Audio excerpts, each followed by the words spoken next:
Donna just sent it around. Dawn sent it around there. Donna did. So somebody's going to respond like there was.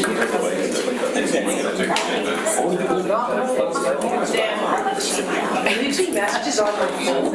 Yes, I do. Driving in the car, I was too. My eyes are very good. My grandchildren on the road. My eyes are good. You didn't get money, didn't send it back. It's about the parking house. I get the books. All right, good morning, everybody. It's 9 a.m., so we will start the Governance and Priorities Committee on May 21st. Just like to acknowledge that we are on the traditional territory of Cinnamon First Nation, and our clerk today is Sheila Curry. The question period sign-up sheet is right there. So if anybody has a question, I don't see anybody from the public here, but if anyone does come in and have a question, please enter name to the sheet. Any late items? There are no late items, Chair. So I'd be looking for a motion to adopt the agenda. All those in favor? Thank you. There's no minutes to adopt, so that leads us into our first report on the draft strategic plan. And I do not see Mr. Rudolph. He's up. Oh. I will just, yeah, thank you, Wendy.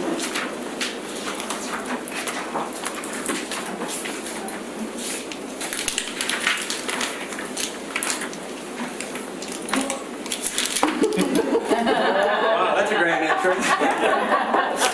That's right, we're gonna blame Councilor Thorpe. Welcome, Ben.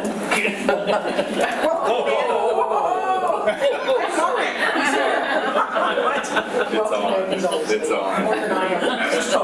Mr. Rudolph, now all the coffee's gone. The buck stops here, Your Worship. Well, good morning, and thank you, Council, for attending a special workshop this morning. We don't seem to take advantage of the holiday weeks without the need to fashion another meeting, but we have a number of things in the queue. You'll recall that actually this Thursday evening, Council has its check-in with the general public, the E-Town Hall meeting. And in advance of that, you've been working on your strategic plan and a variety of other workshop topics. So parallel to that, staff have been trying to merge and clarify the strategic plan. We thought it would be helpful to bring it back to Council today in a revised draft form and more consolidated format for your review and comments, and that would be the document. That is now the document that's out there, and so it would be nice to bring some closure to this part of the work process at this stage.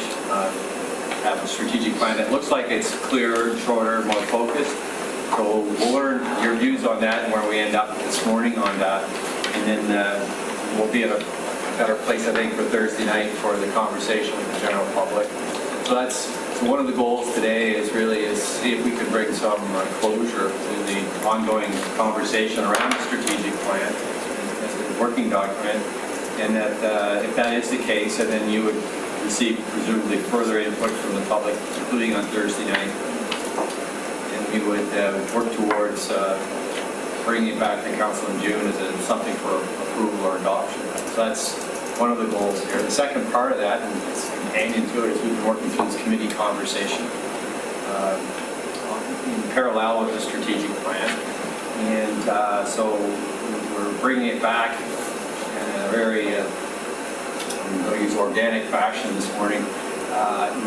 In an effort to be nimble, you can't be perfect. So we're doing this quickly just to see if there's any additional clarity we can bring to the committee conversation. There was discussion last week around the environment committee versus task force and so forth.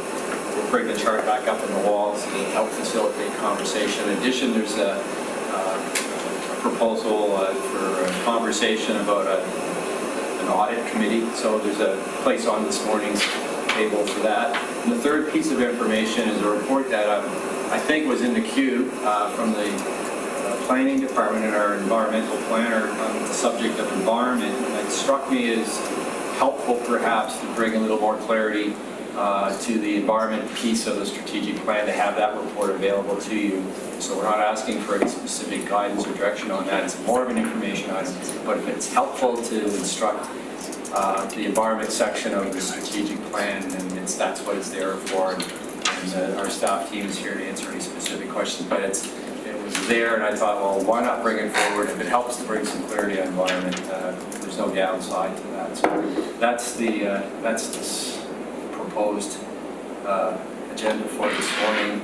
And I was going to ask our esteemed HR manager, who's been coordinating our strategic plan, if he could intro what the work that's done, so you know the difference between the draft that you had before and what's in front of you this morning. And then we'll turn it back to you for conversation. That's fine. Okay, I got a microphone here, hopefully it'll be okay. So last GPC meeting where this was discussed, the committee asked us to go back and try to boil it down to around 10. We were able to get it down to 10. Actually, the same comment was brought up in the public comment section. There was a couple of people who mentioned about 21 is too many, try and pare it down. So I think we're able to achieve that. Now, some of the we've got the strategic themes and the key focus areas and the action items. Some of the key focus areas could have fit under more than one strategic theme. Some of the action items could have fit under more than one key focus area. So it's not so simple as to say we took these two and made them this one, we took these two and made them this one. There was some moving around of different action items or the previous key focus areas in order to just make more sense in this shortened version. We chose the remaining 10 statements, one for each key focus area, as being those that best encapsulated the strategic themes we had, while still being broadly worded enough in order to capture the concept. You remember previously each of the 21 key focus areas we had a 2 or 3 word description and then a little statement about it. We've taken out that 2 or 3 word description because, of course, we've had to combine them instead of trying to mash something together that might not have made sense in terms of an overall statement on the key focus area. We just said, let's just put down, you'll see as you scroll down through your sheet there, that the key focus areas are just numbered 1 through 10, but it's a little longer, perhaps a broader statement than previously existed for those. And then the action items, we just, there could be many more underneath each of these strategic themes, but we just said let's have a half dozen or so bullets for each one to sort of target. Here's some of the things that are going to be going on. Thank you. Councillor Armstrong. The only concern I have is, like, it's nice to have all that, but we don't have any timelines identified. And I know that was an issue with a lot of people as well, the public. It is for me myself. It's great to have actions, but what's our timeline for them?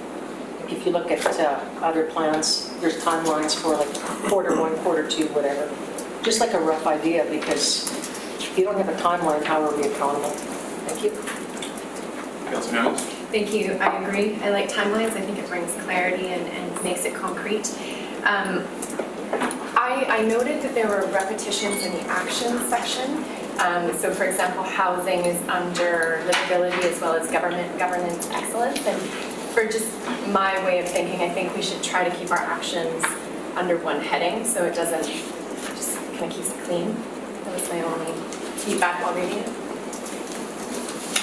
Councillor Martin. I really like the way this is coming together, right? It's positive and it's getting simpler and it's clear. I'm just hoping we could fit under one of the actions because I know it's important to many in our community, and that's food security. If we could somehow say we're support food security and agriculture, that's just my personal opinion. I'd like to see it. So ultimately, if there's, you may want to fashion some of these things in the form of motions throughout the course of the morning. If we're going to need direction from all of council. So if that, at the end of the day, I mean, I think the idea of timelines is fairly obvious. I think quarters or years. That if you look at the, firstly, this plan will be updated, refreshed every year. some of these actions will transcend at 2 or 3 years at least with the OCP and some of these reviews. So they would start and finish at a certain time, but some of them are not. Some of them will be ongoing. But I guess a lot of strategic plans have some form of tracking system, so you know if you're on track or not. It's just not listed on there. The food security topic may be one where you, if there's a, I'm not sure how you would like to deal with some of these suggestions, Mr. Chair. But, Sure, I think for the timelines, we probably don't need a motion for that. It's, okay.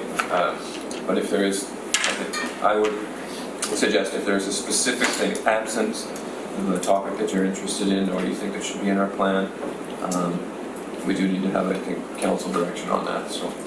So I'll make a motion, if I can, to make a motion to include food security in some type of action. It could be under livability, it could be under environmental, even economic, somewhere in there about us supporting food security and agriculture.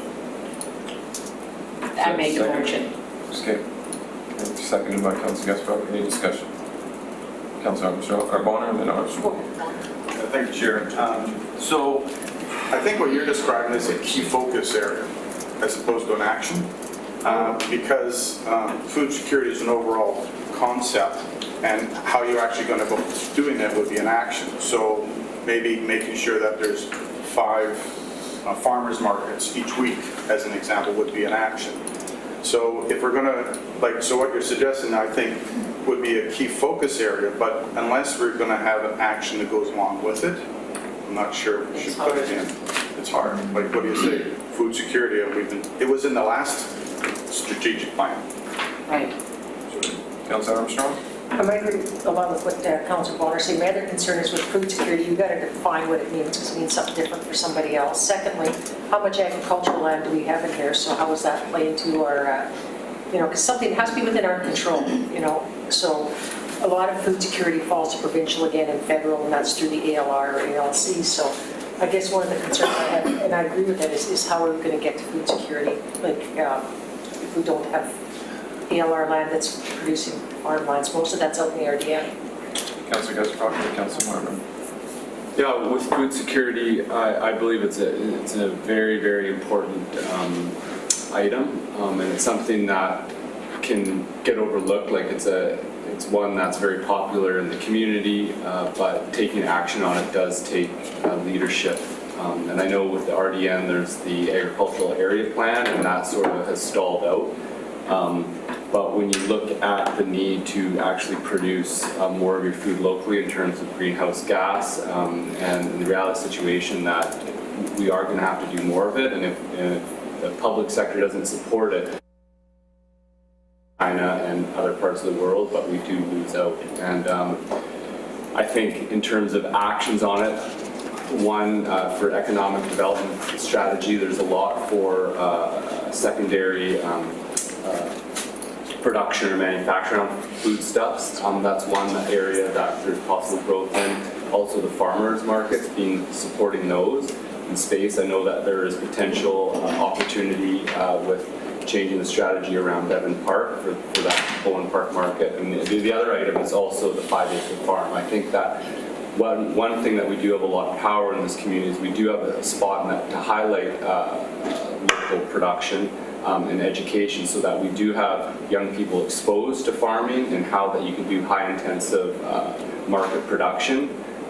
That will enable to have a bit more of a pool, so that when areas in the RDN which are underutilized in terms of ALR can be put under production, you need to have young people that actually have seen it done before and have an interest. And I think that's a very important area that we can target. So I do think that there are some very direct actions that we can take, but those will necessitate further discussion, obviously, with the 5-acre farm and what we want to do around Devon. So I personally would like to see it as something in the strategic plan, to give more weight to those discussions when they happen. And it's really up to the council where they sit on things. I have Councilor Martin, but I will just quickly add that it is important to note that the RDN draft strategic plan does contain a note there around supporting localized agriculture. I just was trying to pull it up. to protect agricultural lands and promote agricultural and food production in the region. Councillor Martin. Thank you. Councillor Gissel wrapped it up very, very nicely. I was going to mention the 5-acre farm, and I do believe there are areas within our city that we can support local agriculture. Thank you. Your worship. I think Councillor Bonner made an excellent point around things within our control on ocean food markets. And I'm going to pull the old white guy remark out of my this morning, and not going to talk about spending ridiculous amounts of money or say anything that's vulgar. When I was a little boy, Buckerfields used to sponsor contests in every school, and every kid was encouraged to grow their own garden at home. Grades 1, 2, 3, as I vaguely recall. Councillor Martin's not quite my age, but she might remember similar kind of thing. And so what it simply meant was that now that was, rural Coons, Qualicum, Parksville, etc., but it was an encouragement to think about food production, growing food locally, learning how to garden, learning how to grow things, etc. Now, that's a very simple example. I don't know that it's in our purview to do that kind of thing, but I think it is important, the point that Councillor Martin's raised today around local production of food, encouraging people to grow their own food. Lots of us have big lots, etc., etc. The concept is we want to make them pretty, and the city encourages that. But do we actually encourage people to put vegetable patches in their property? I don't know how we do it necessarily, but I think it's one of those warm, useful things that is good politics, to be crass about it, and is important. But in terms of how you implement that in a political and policy way that's actually effective, as opposed to just making some warm-sounding statement about encouraging food security, I think is where the rubber hits the road, and how much money do we want to spend on this, and what concrete things do we want to say. In other words, I think this is one where you have to condescend upon the particulars, as we say when we're drafting pleadings at law. In other words, something very particular and actionable. Otherwise, it's like saying you're in favor of, warm weather. Councillor Thorpe, we have Councillor Martin. Thank you, Chair. Yes, I appreciate the intent, of course, and I don't disagree with it, but for me, and I should preface my remarks by saying I really like the way this is coming together, and I agree with Councillor Martin in that, but I think this suggestion is just too specific, and it really actually concerns me when I hear talk about very specific projects such as 5-acre farm, which implies that we'll be supporting that in a financial way. It's a matter of clarity. There's closed items, there's open items. Some items are closed. I absolutely recognize, thank you, Mr. Rudolph, but I think we've already treaded on that line, and that's my concern. So I think this suggestion is specific. I think we all recognize its importance. I think this statement or this document is meant to be general enough that we can use it to incorporate any of those more specific actionable items if we want to go there. Councillor Higgins. Thank you. I'm obviously a big supporter of food security and everything that entails. However, I remember our discussion where we put all of the papers up on the whiteboard, and I think we had 2 food security. And not to say that we don't support it, and I don't personally support it, individually we don't support it, but collectively, I think this reflects what we discussed. And to add something on at the end, I think, doesn't show good process to me. So I have Councillor Martin and Councillor Bonner. Thank you. One thing I did notice though, under our action items where we talk about our arts and culture, we go support arts, culture and recreation. We don't have any specific actions there, but we say we are going to support them. Couldn't it be as simple as saying we will support arts, culture, recreation and food security?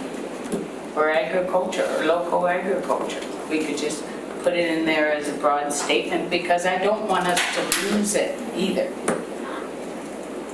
I have Councillor Bonner and Councillor Armstrong. Thank you, Chair. Similar to that, I was going to suggest that maybe it's just an action item under possibly environment where we support the work that the RDM is doing on food security.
all good ideas, but the one is to identify it as either under environment or one of the sections is to support the work that the RDN is doing on the subject of food security. Is that as an action item?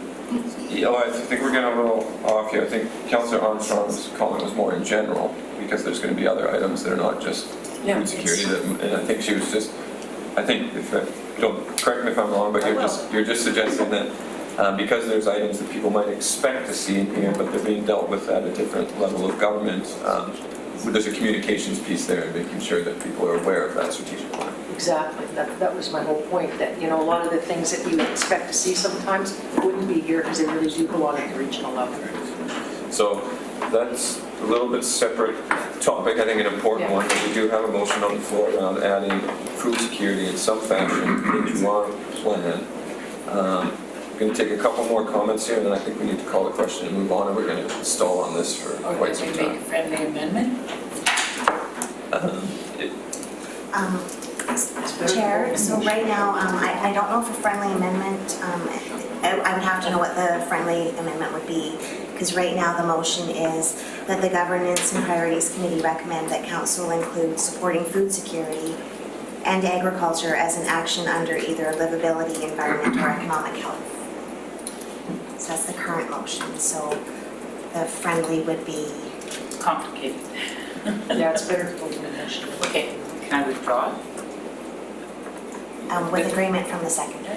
Withdraw that emotion? That emotion. So Councillor Martin is proposing to withdraw her motion. Councillor Gesselbach is the seconder. So do you agree on the withdrawal? Just gonna put another one on. Before I agree or disagree, there are several actions that we can do. Another one is a little bit more support too for planting of edible landscaping. I know there's been a project in the Beaufort Food Forest as well. So that, Bevan, and some other items, there is quite a lot of opportunity that we could execute within a strategic plan.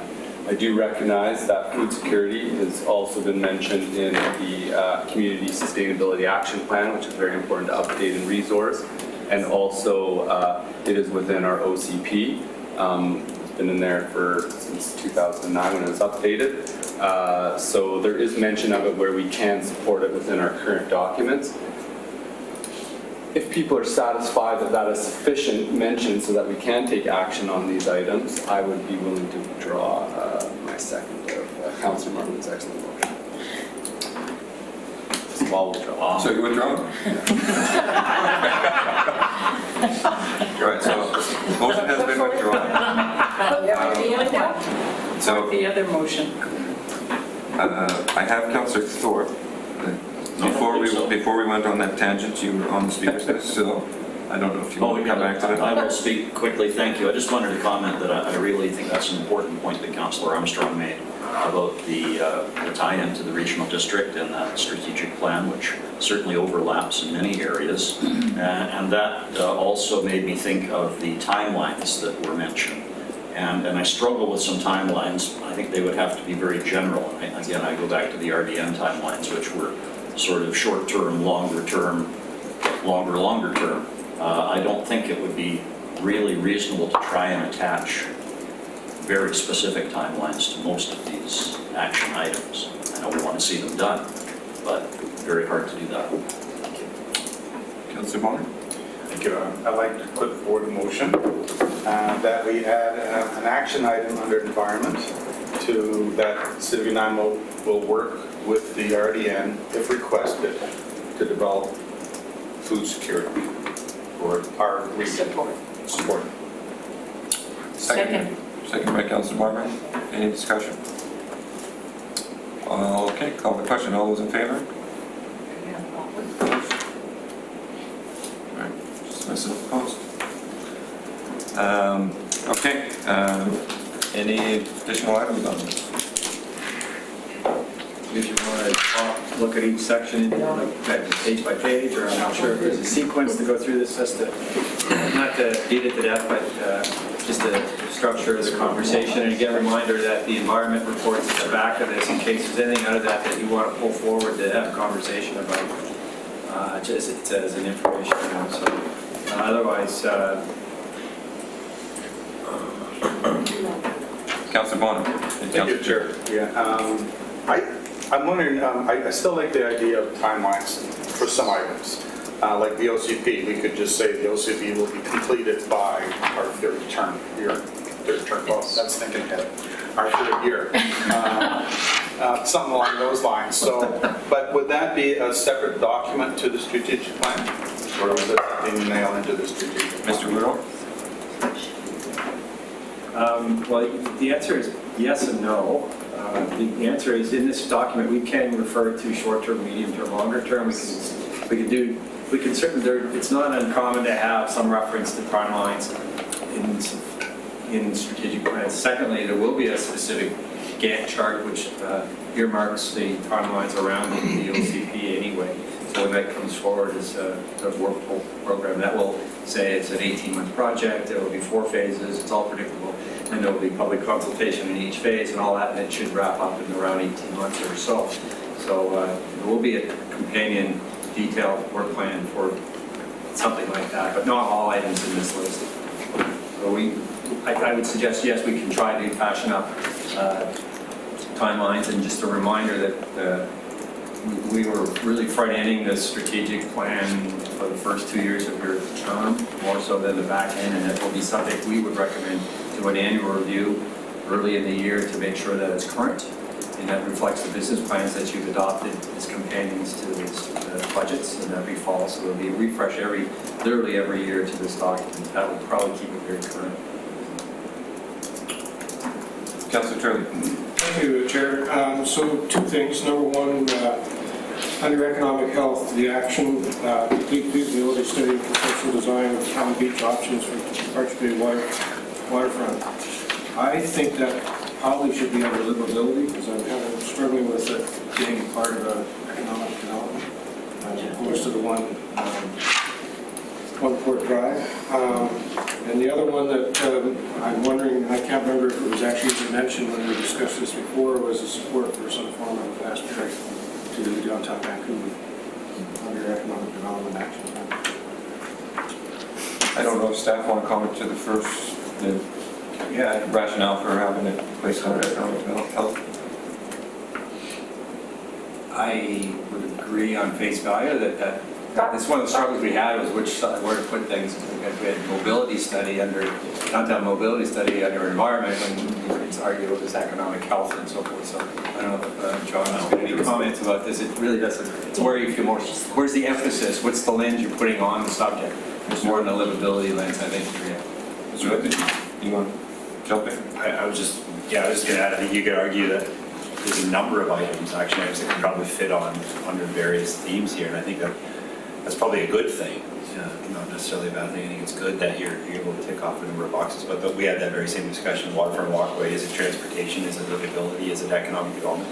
I think it could be all of those things, so I think you could argue under any of those things.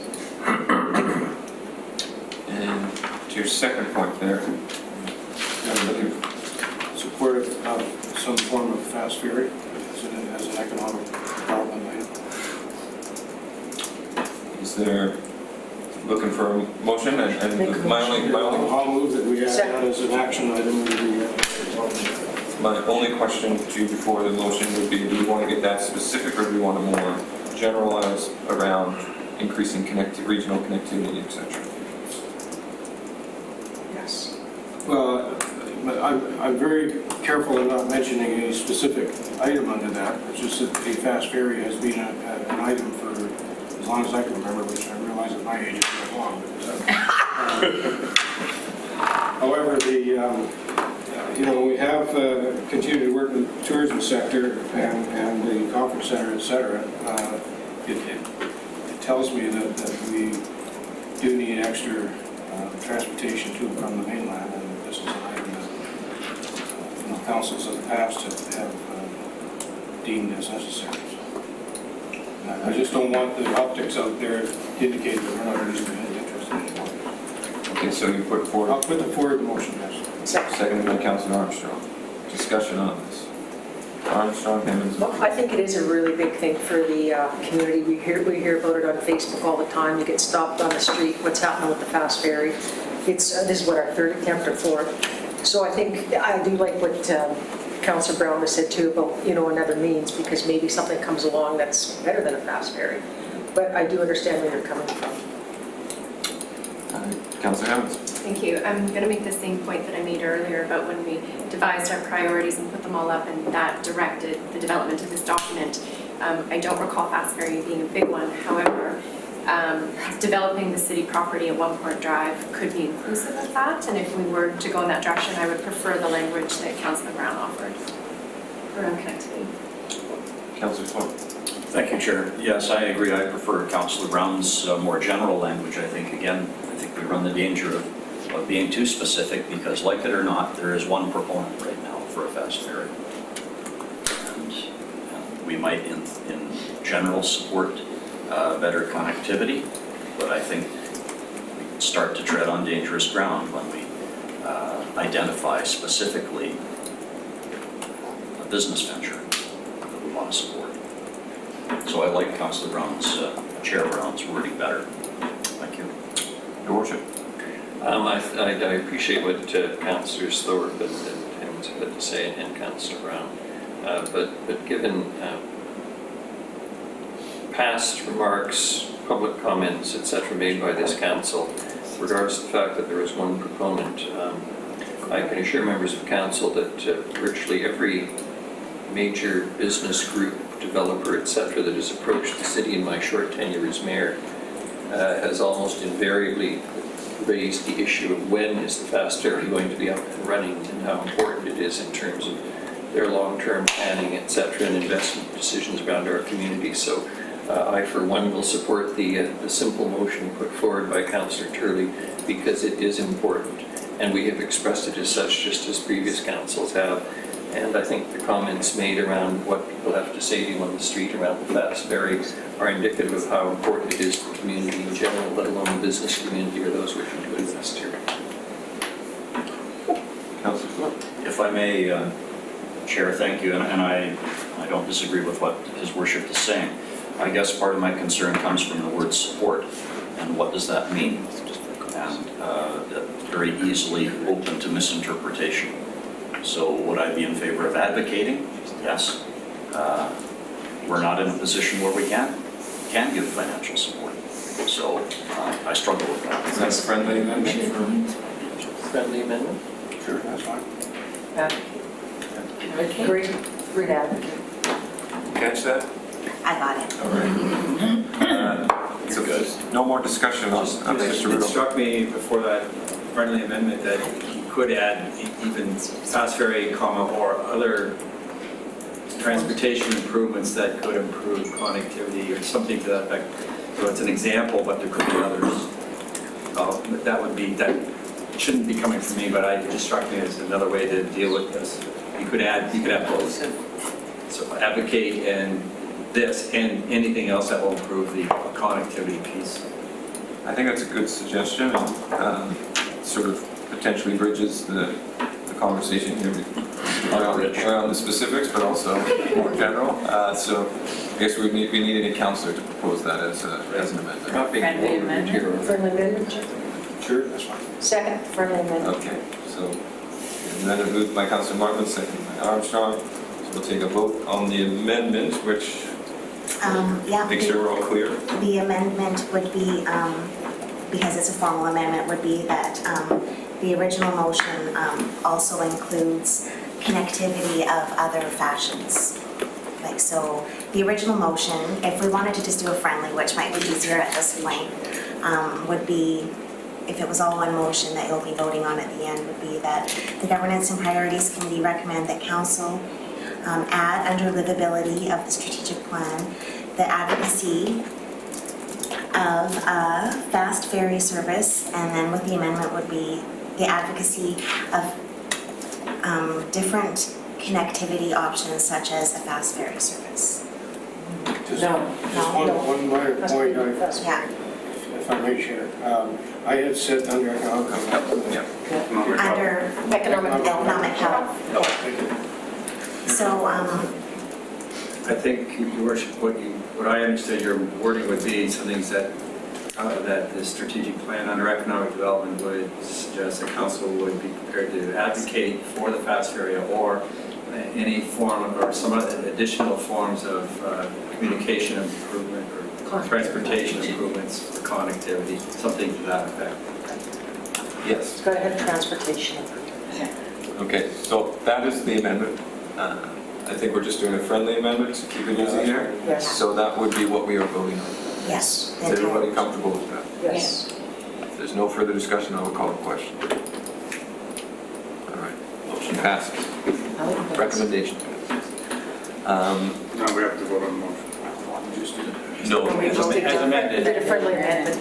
Now we have to vote on the motion. Oh, so No, Chair, sorry for the confusion. Councillor Brown had it right at first. It was a formal amendment. It was switched to a friendly amendment, so it's all been voted on as a whole, as he stated. Thank you, though, for that. because of the confusion, do you want to take another vote? that's what I'm here for, voting. Okay, so I don't have anybody else on the speakers list.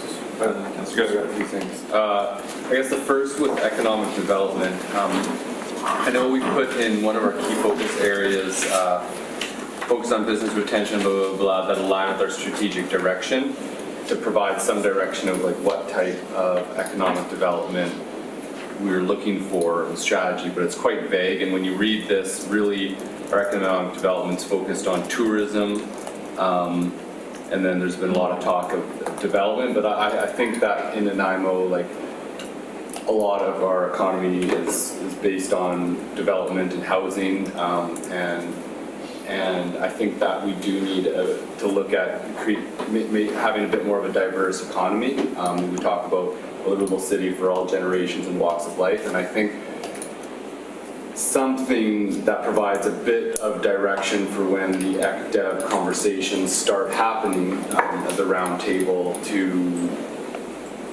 have a bit of input to move things in that direction around looking at what are some other options that Nanaimo can grow its economy in other than tourism and housing and old age pensions. Okay, I did add myself to the list. Just my thoughts around that, or actions, points 1 and 2, to me seem to respond to that, like identify and implement the most appropriate economic development model, but then also the completion of an economic development strategy might start to identify where we need to diversify and things like that. That's just my initial thoughts. Councilor Armstrong? I was just going to say, or just remove, focus on a business that aligns with our strategic direction, just remove that, because I think if we get a business that comes in that's new to us and it's not in our strategic direction, then I would just remove that right out. Because I don't think we should be focusing on business that aligns with our strategic direction, because I just don't. That was number 9. Is that? Yes. Yeah. Mr. Lindsay, you look like you're ready for action there. I'm just going to maybe give some background to that phrasing and why that was put in there is when you did your roundtable discussions and you put all your priorities up, there was a priority in it, I believe it was from Councilor Burley, who the number 1 priority had investing in carbon capture, I think was your phrasing, businesses which focus on carbon capture, something along those lines. So that was our attempt, was try to capture that idea in a key focus area. That's where that came from. So that's the background. Councilor Gaspar? Yeah, I think that I was hoping actually to build on that statement, focus on business that align with our strategic direction. I appreciate Councillor Armstrong's intention that not to limit ourselves in what direction we attract businesses in, so that we can attract a greater diversity. But I think that having that statement actually allows us to do that, Councillor Armstrong, and also attract businesses that potentially are in line with the type of city that we want to develop, potentially more things around the idea of a circular economy, potentially some more manufacturing, maybe things that increase local agricultural production and secondary production on that. So I would like to keep that, and if Councillor Brown thinks that, people think that there's enough with just stating that we're going to redo our ECDEV strategy and implement, an economic development model, that those conversations can happen what type of diversity that we want to focus on attracting, then I'm happy to leave it at that. I just wanted to make mention of it. Any additional comments on this topic? I Councillor? still want to go back because that eliminates a lot of people that just, well, we're not part of their strategic plan, so why come here? Like, I'm really concerned about that. If people do look at it, like people said, the line with their strategic direction, I mean, what is our strategic direction? Is that supposed to be the council priority? Because no place in here do I read a strategic direction. That's one thing. Like, I don't see a strategic direction any place written on here. Your worship, and then Well, Councillor it's a Martin. plan, not a direction. I was going to say, I think we're equivalent. The strategic plan is our direction. Yeah. That should say It's the whole tamale. direction. And so I understand what Councillor Armstrong is trying to say, but the strategic direction is around livability and economic health and all of these things. And so I just don't see the value or any benefit to eliminating that language, because that's what we want to do. We don't want to become an auto sector community. We don't want an aluminum plant. I mean, I think there's a general understanding of the coal, exactly, kinds of things that we would say, sustainable forestry. There's all sorts of things that we would support, and I think the whole thing speaks to it. Which, by the way, is the first time I'm going to comment this generally. I'm quite pleased with what's been done here today, by the way. Councillor Martin? And thank you. Just to say that I think that when we look at align with our strategic direction, we need to complete the economic development strategy, and that will be very inclusive and that will give direction. I like it the way it is. You satisfied, Councillor Gibbons? Yes, please. You have another? Minor change with the Community Sustainability Action Plan. I was wondering if we could add, it says update Community Sustainability Action Plan. I think I saw in Mr. Rudolph's summary of our strategic plan update here. It said update and resource the Community Sustainability Action Plan, and I'm curious if we can add resource to the language. Update and resource the Community Sustainability Action Plan. Where do you see that? Yeah. It's under environmental. Environment. The second last bullet under environment. Oh, okay, yeah. Was that a motion? So yeah, I'd move to change it to update and resource the Community Sustainability Action Plan. Is there a seconder? I'll second. What Okay. does that mean? I think it's just stronger language. Updating the plan is on paper. Resourcing also, because it's quite a broad-ranging plan that covers, climate action, food security, restoration efforts. And looking at sort of the progress on that plan thus far, I think that there was good progress made on it since it was made. However, I think that it's under-resourced in terms of the staff focus and integration across departments. And I think that given that we were taking a stronger stance on environmental leadership, I would like to see stronger resourcing of the plan to make sure that the targets that we set get accomplished. Councillor Cummings, then Councillor Armstrong. Thank you. I really appreciate the intent and I share the philosophy. However, I think it's a bit too specific for a strategic plan, and I think if we do that for this one bullet, we're going to have to then go through and do it for all of the others, and then we're going to have to juggle which is our first priority, which is our 17th. So I appreciate the language as it stands, with the acknowledgement that resourcing that strategy is something that we're all invested in and will work towards with this as our guiding document. Councillor Armstrong. Concur with Councillor Hennis. All right. Anybody else? I've concurred quite a few times. Motion to adjourn. Anybody else on this topic? Then we'll call the question. Okay, call the question. All those in favor? And all those opposed? Motion, or recommendation is not passed. Chair, could I just confirm that Councillors Gesselbach and you were Correct, opposed? yes. I mean, in favor. Anybody else on the strategic plan? I would like to thank staff for putting this forward, and council for that matter, and the public who had input as well. I think it's a great plan. My question is, in 3.5 years from now, how will the public be able to hold us accountable for what is in this plan? Like what marks, what things will have happened by then that we can say, yes, we set this plan and we got it done, and here's what we got done. If I may, that actually is a concern of mine as well. And I think some of them are very easy. And this is sort of building on the point Councillor Thorpe made earlier around specific actions. There's some very specific, discrete actions in the plan. But to me, then there's also things that are just priorities or general themes. And I think those are a little harder to gauge. My preference is to always have a strategic plan that goes focus areas, priorities, strategies, and then actions. And then we can have sub-actions from there.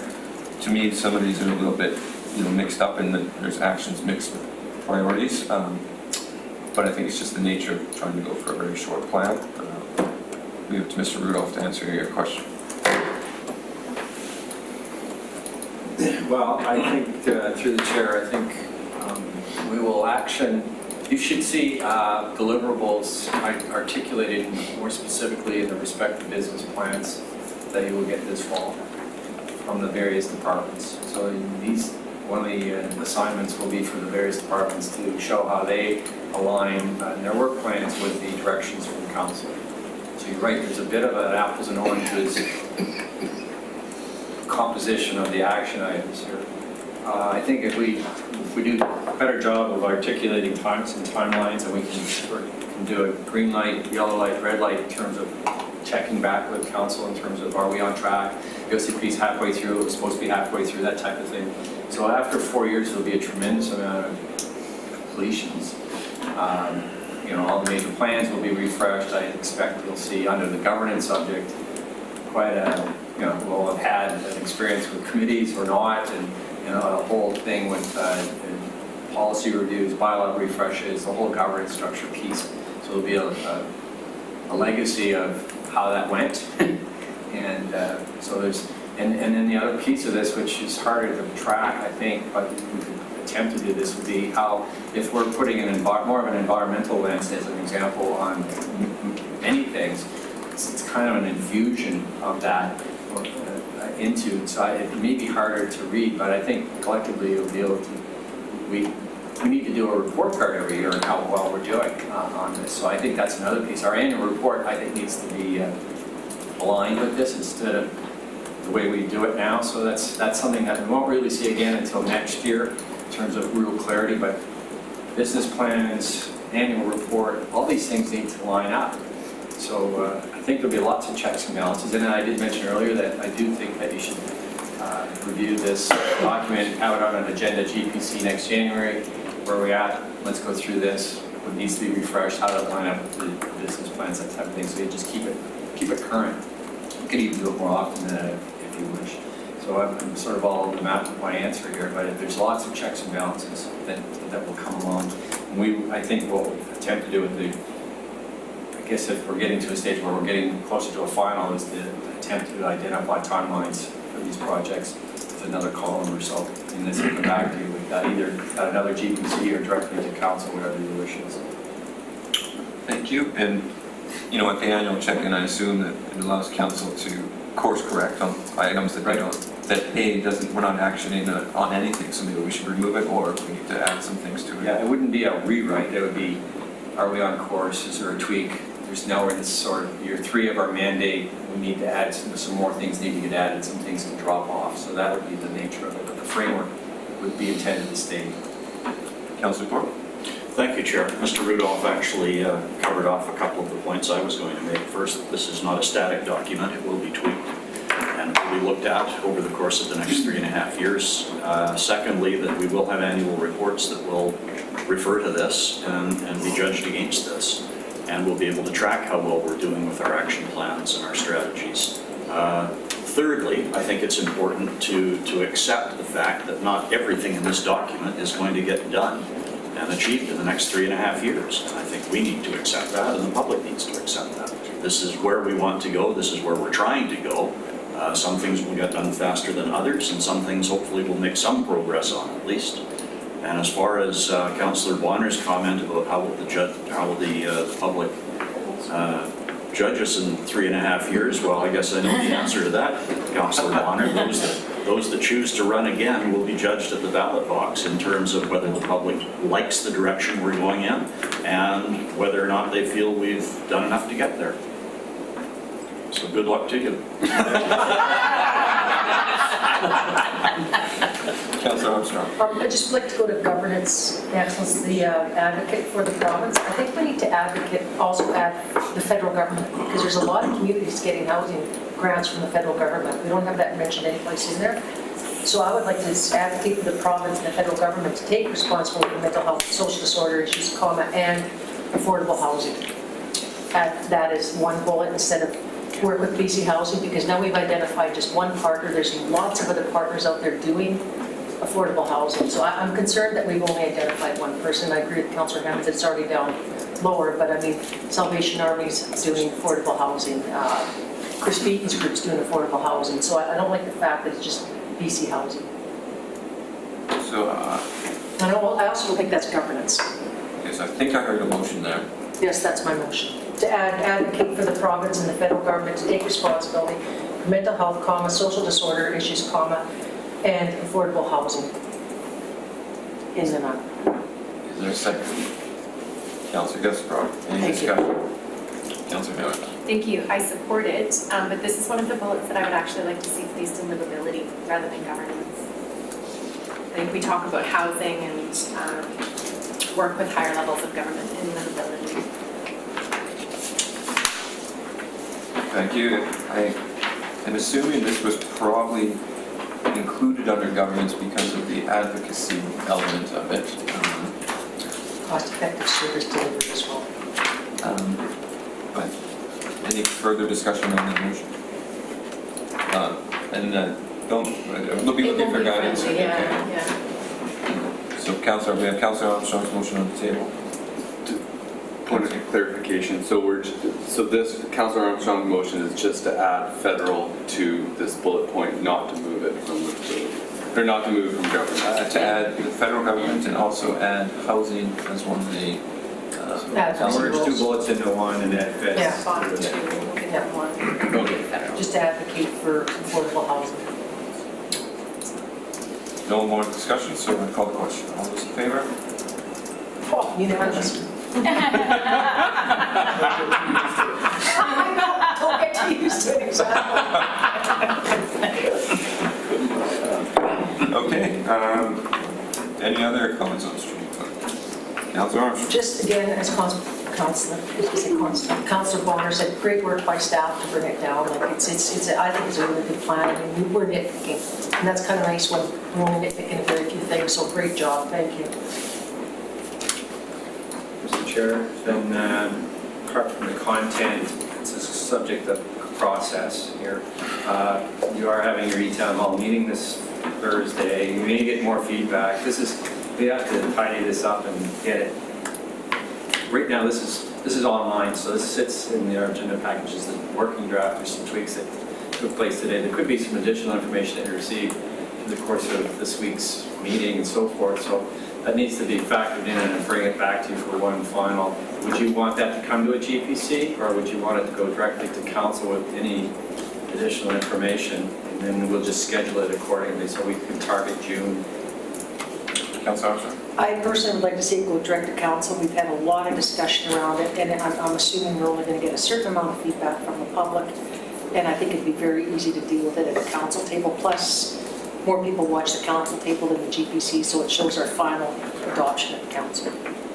I'll also add that if any particular council member did not feel comfortable with what does get delivered to council, they have the power to suggest that we defer it to an additional. So I think our scheduled council meeting in June is the 17th. So that would be the target date to bring this back to. Councillor Gaspar.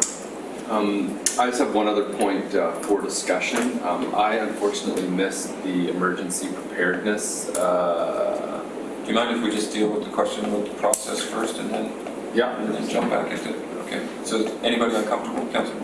My only question is, do we have another GPC between now and 17th? Yes, we got one on the 10th of June.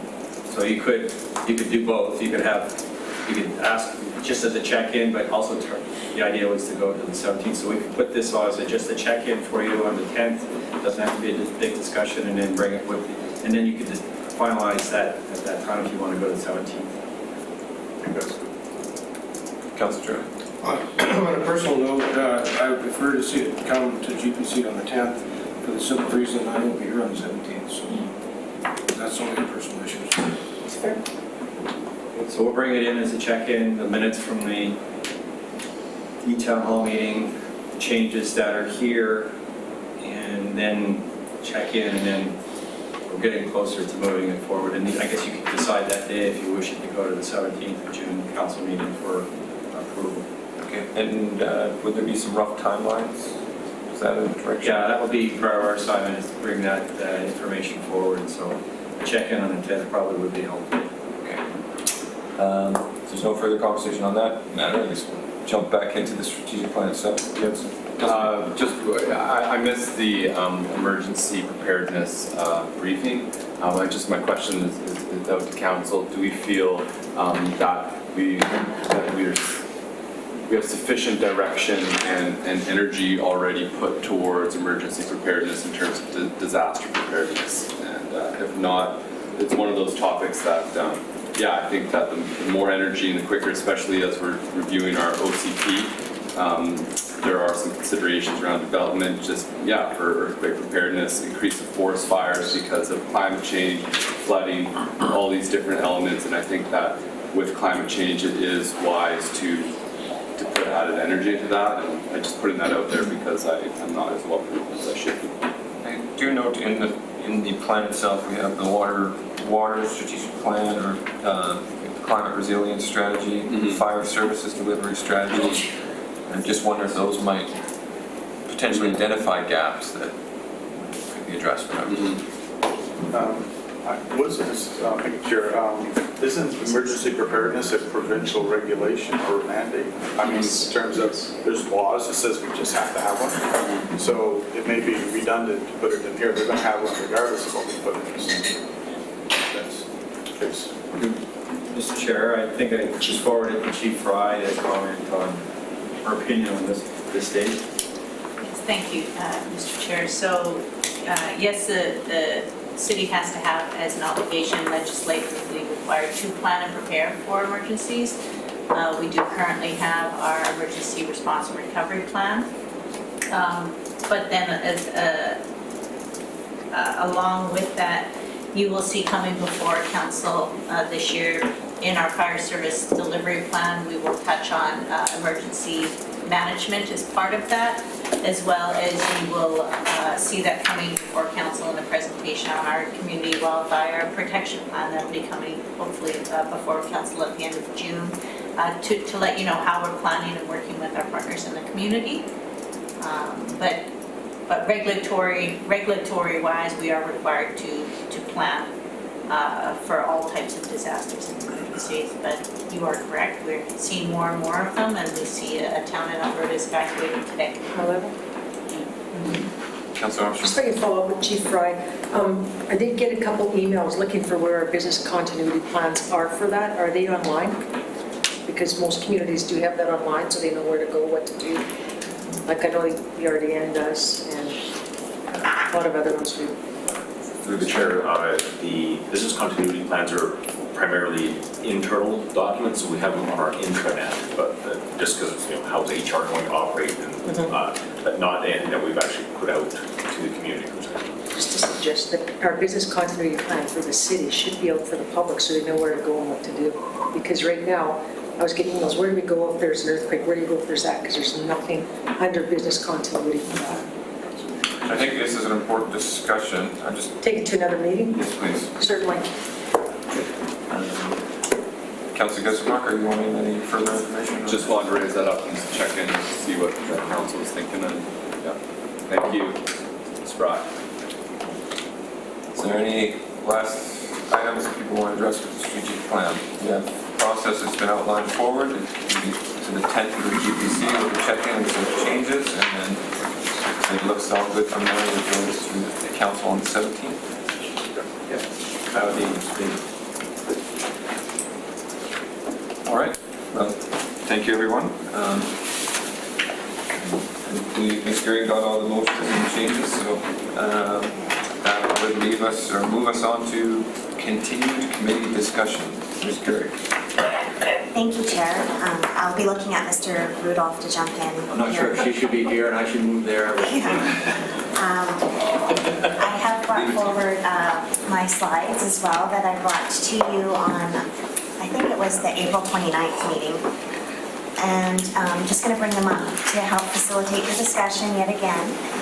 So you've had, on the 29th, you did decide on some sort of an environmental committee.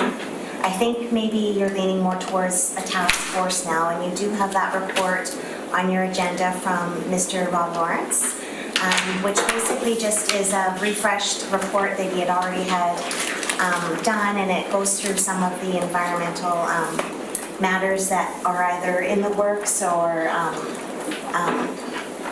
are a focus in the area. And Mr. Lindsay, please jump in if I'm wrong about that.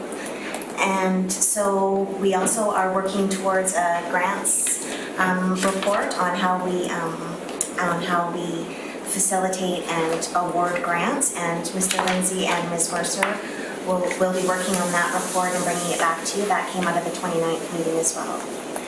And so basically this meeting is just to, I believe Mr. Rudolph said at the start of today's meeting, to be nimble and flexible and workshop through this, give you more opportunities to discuss it. And Councillor Bonner had an idea for an audit committee that he wanted to discuss and bring to the table to talk about. And there's also been discussions with our current Finance and Audit Committee that possibly even change the name. I had brought up that even in talking with the auditors this year, that our current terms and reference for the Finance and Audit Committee are quite good. And there is a section that refers to audit. So I'm going to actually hand these out for you. And they're available on our website for everybody that's watching on TV, because it isn't part of the agenda package, but we can throw it up as a supplemental item. And it goes over the audit purposes, which we don't currently do. But in reading them, I'm not sure. Yes. No, I'll put the paper there. In reading the terms of reference for audit, it isn't really a function that I don't know if a committee or a task force even would have much to do, as it seems more of an annual function. But again, maybe Mr. Rudolph and or Ms. Fulla is here as well, and she could maybe, if you have any questions of a financial nature. Worship, or Mr. Chair, I think also since this was an idea that's come forward from a councillor, it would be appropriate to ask that to be introduced that way. From staff will start. I think we should come from the council first. Council have a conversation. We'll infuse ourselves into your conversation as you ask us to. Councillor Thorpe, did you want to speak before? If I may, Chair, thank you. Just in terms of process for the next part of the morning, and this is just my personal preference, I found it really valuable. I think it was at our last meeting when we just had a sort of a brainstorming, more informal discussion session and tried to come to some agreement informally before we dealt with motions. So I appreciate that Councillor Bonner might have a motion that he wants to bring forward, and we could start with that. But I guess I would lean towards just having a discussion, see if we can reach some type of consensus, and then from that frame a motion. That's just my opinion. Thank you. I actually think it's a very good suggestion. It helps us maybe probably get to a better place, but could we potentially start? Feel comfortable having Councillor Bonner sort of introduce his idea, and that might be a launching off point. Sure. Thank you. it wasn't really my intention to have a motion and then start a conversation anyway. I wanted to just put it on the table. In the event that we wanted to put a motion, I just gave 2 examples of what could be done. So the reason this is in front of council is during the election, I mentioned this a number of times in my campaign, and having a really good conversation with people who were financial advisors and accountants and other folks in the know, including cities, some ex-city staff. The idea came up is that the audit committee be separate from the finance and audit committee, in that the finance committee sort of decides what we're going to spend our money on, and the audit committee makes sure that what we decided is spent correctly. And so the 2 are separate. The idea is of having the audit committee separate from the finance committee also, and the composition I've suggested, also gives a bit of, sort of a hands-off from council, but gives the public the opportunity through the 2 other committee members to have an input into our audit. And the people I'm suggesting to sit on this council are people who are very, very familiar, or would be very familiar with audits and how they work. I've been reading audits for the better part of 15 years, and I can also read a manual on nuclear fusion, but I'm not going to start suggesting how nuclear physicists do these things. So, and I think it's important to that is it's a way of, it's a safeguard, and I'm going to bring up the last council because they do it on a semi-regular basis. I think that if we don't have public safeguards against ourselves, like to protect the public from council, then we run the risk of things going off the wire quickly or quicker than ordinarily they would. So that's kind of my ideas behind it. There are examples of other municipalities who do this type of work, have these committees, and London is a pretty good example of, and this particular suggestion for terms of reference is from London. I just tweaked it a bit.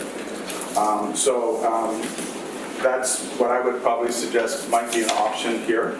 And it's just out for conversation. The idea is to separate and protect the public during the audit process, and to give good advice to council on what we might want to do in the future, serving as outlined in these terms of reference. Councillor Armstrong and Councillor Turley.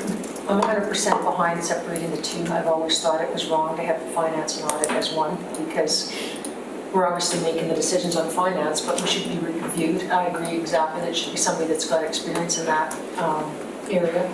I don't know if we should be looking at it as bringing in an outsider as well, or if it just stays within council and staff. I'm fine with that too, because like there's a lot of good people in the community that have that background that could maybe help. Then I have to look at, does it have to be in camera, that kind of stuff. For some things we may have to when there's things. So, but I definitely think we need to separate the 2. I've always felt that. I don't think we need all of council at an audit meeting. I think there just could be a couple doing it.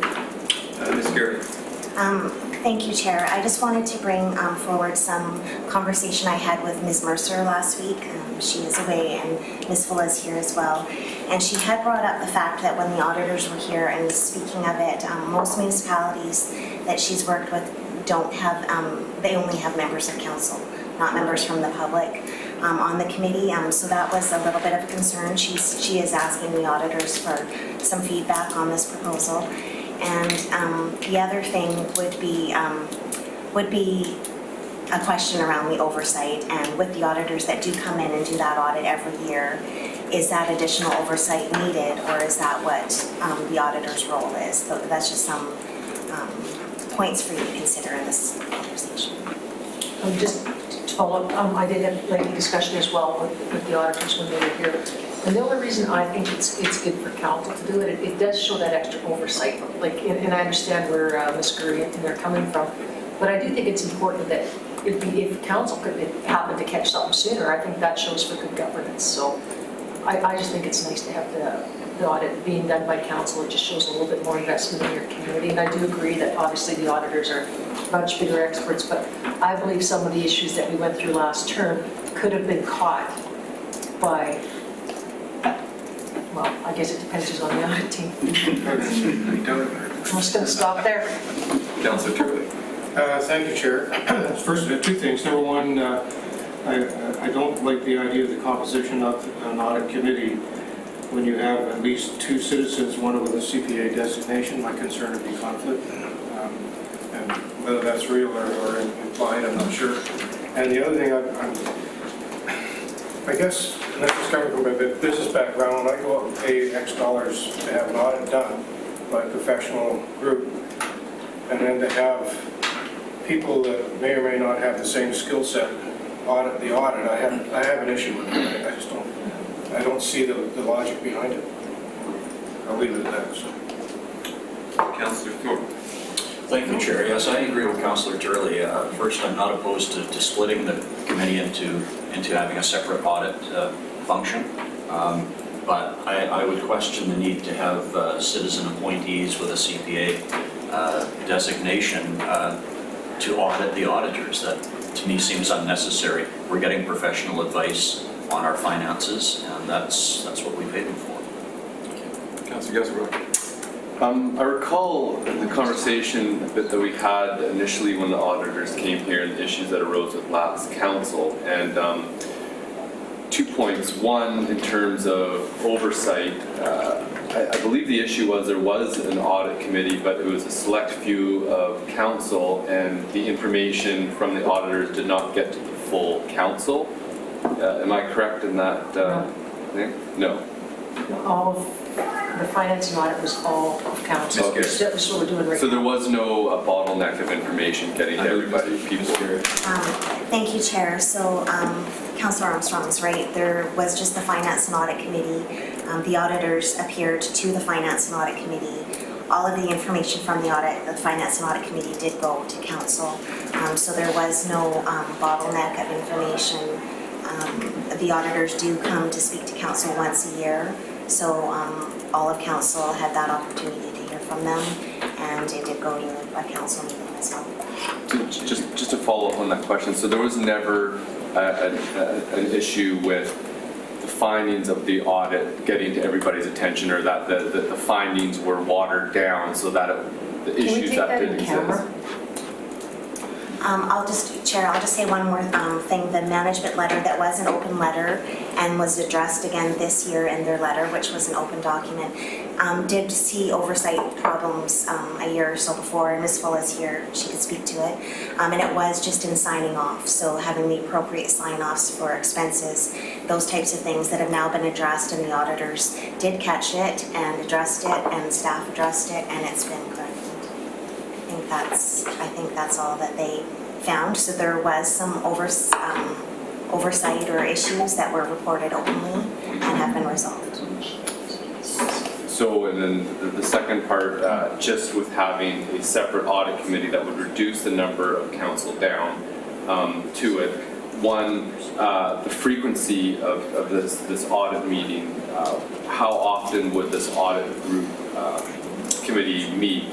It's an annual thing. Would it be just one meeting a year that the audit committee would meet? Or is it something that needs to be met multiple times?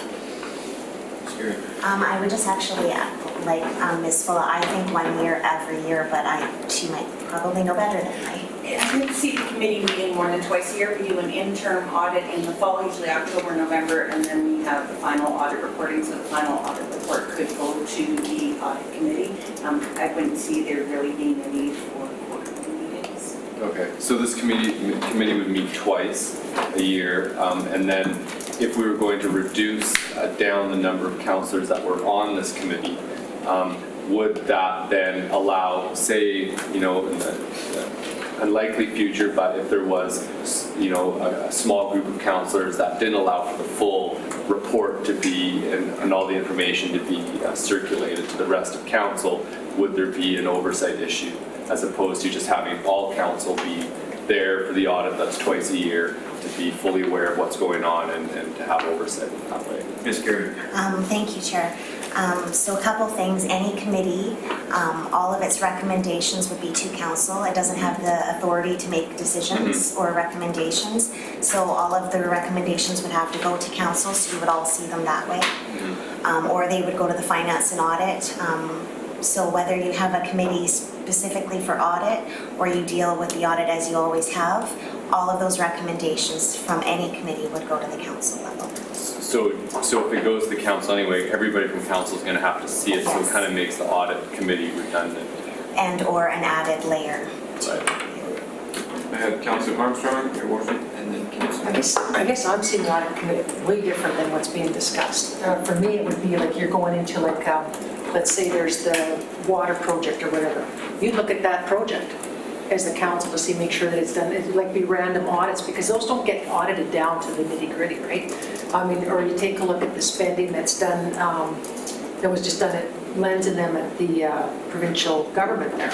Like if those would have been regularly audited, a lot of that would have been caught. So I wasn't looking at it working with the auditors myself. I was looking at it, random audit, it could be a random audit of P cards, it could be a random audit of council spending, just random audits of different projects or different units. Like that's how I was looking at it. The federal government does on a regular basis, right? Random audits, not a full audit, not sitting with the auditors, just like a drilling down on a certain area, and just randomly. That's how I was foreseeing the audit, not an overall spending or that. It would be more like a project or a specific area. So, very few comments, I just want to give cognizant that we're spending a lot of time on this one particular topic. Give Councillor Bonner a question to maybe just clarify his intention, and then we can get back to the list. That way, we can be sort of focused in on the idea that he has brought forward. I don't see this audit committee as auditing the audit. I think it is working the process so that it would meet with the auditors and staff prior to the audit starting. It would be meeting after and set the rules and regulations for it. Most of the corporations in this country have independent audit committees. And on them sit some of the board members and then some who aren't board members. And it's that oversight that is there. And the reason I wanted a CPA there, and I'm sure there's tons out there who wouldn't mind sitting on this committee, it's going to meet twice a year, I think maybe 3 times a year, is just so that council can have a really good discussion with someone who actually knows the entire process, because that's their job, right? That way, I think it would encourage much better conversations to come out, much better recommendations to come out to council from this committee. So it's more along lines of becoming more of the business model that seems to be out there, which I think many other municipalities are starting to look at. But it's not to audit the audit, it's to do the process that we do as a whole, Finance and Audit Committee, of working through the audit and making sure that it's processes and it's in front of council and time frame. Mayor Crowe. I agree with everything Councillor Bonner's had to say, and I just want to add, I think any process that involves the public participating is good for transparency, it's good for good governance. It would be popular politically, and I think makes a lot of sense. Councillor Pembroke. Thank you, Chair. So I've been paying close attention, and what I'm hearing is that we are going to establish another potential layer of audit that we pay a professional auditing company or auditor to look at our books for us. So I guess I'm not seeing the advantage of then having another group pull out of the Finance and Audit Committee and either support that audit, or if, as Councillor Armstrong says, if we're going to be looking at specific projects like the waterfront walkway, then for me that's a very different thing, and I feel like our departments come forward and say, this is how much we went over budget, these were the reasons why, and that as a city council we review that, we look at that holistically. I guess I'm not seeing the advantage of us creating another layer of auditing kind of a framework. I hear that politically it could be wise, but if our auditor isn't working for us, then our auditor's not working for us, and we need to address that rather than create a committee to make sure that the auditor's working. Does that make sense? Okay, Mr. Rudolph. Just, okay, I'll say my experience has been, I've seen it both ways, that there could be an audit committee as well as a finance committee. I've seen an audit committee embedded as an agenda item under the finance committee. I've never seen citizen participation, it's always been council. So I think one of the things is, we've got a finance and audit committee now, so one of the directions is do you split that into two or do you keep it as one? Secondly, if you split it into two, is the audit committee all of council or some of council? And if it's some of council and that's it, they're doing a bit of a deeper dive and then reporting back to council as well. And then the other model is to have some of council and some outside participation to be there to give some advice to council as we're coming back. So we're trying to firm up the intent of the Finance and Audit Committee, and it could be just the Finance Committee, or you could separate the audit piece out separately and have all of council involved in that, or some of council involved in that, or some of council and some outside participation, so you've got some models there.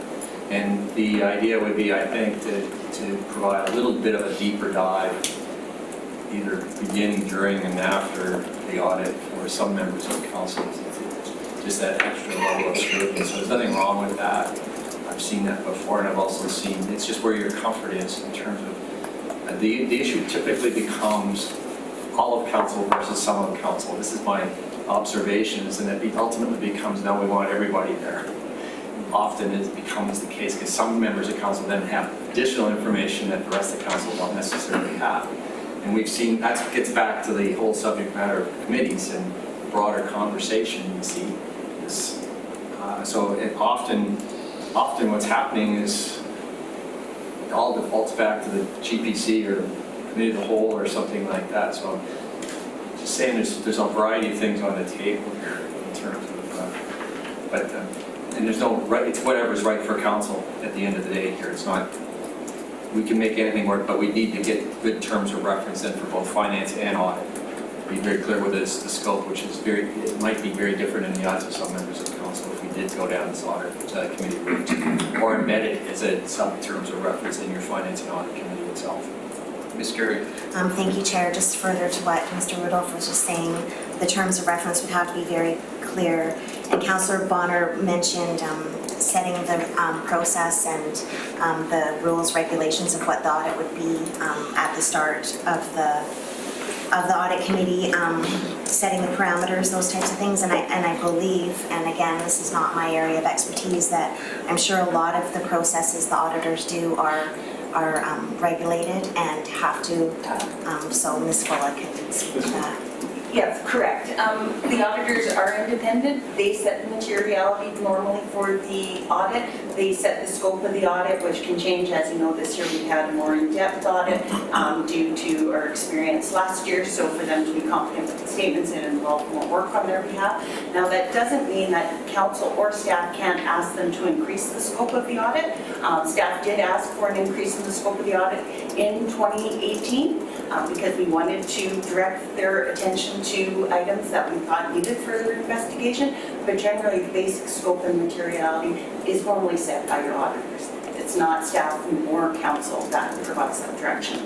They are independent, but we can always ask them to increase. Council could provide additional direction around any aspect of exactly individual areas or to be part of the scope of that particular year's audit. That's completely in your wheelhouse to do.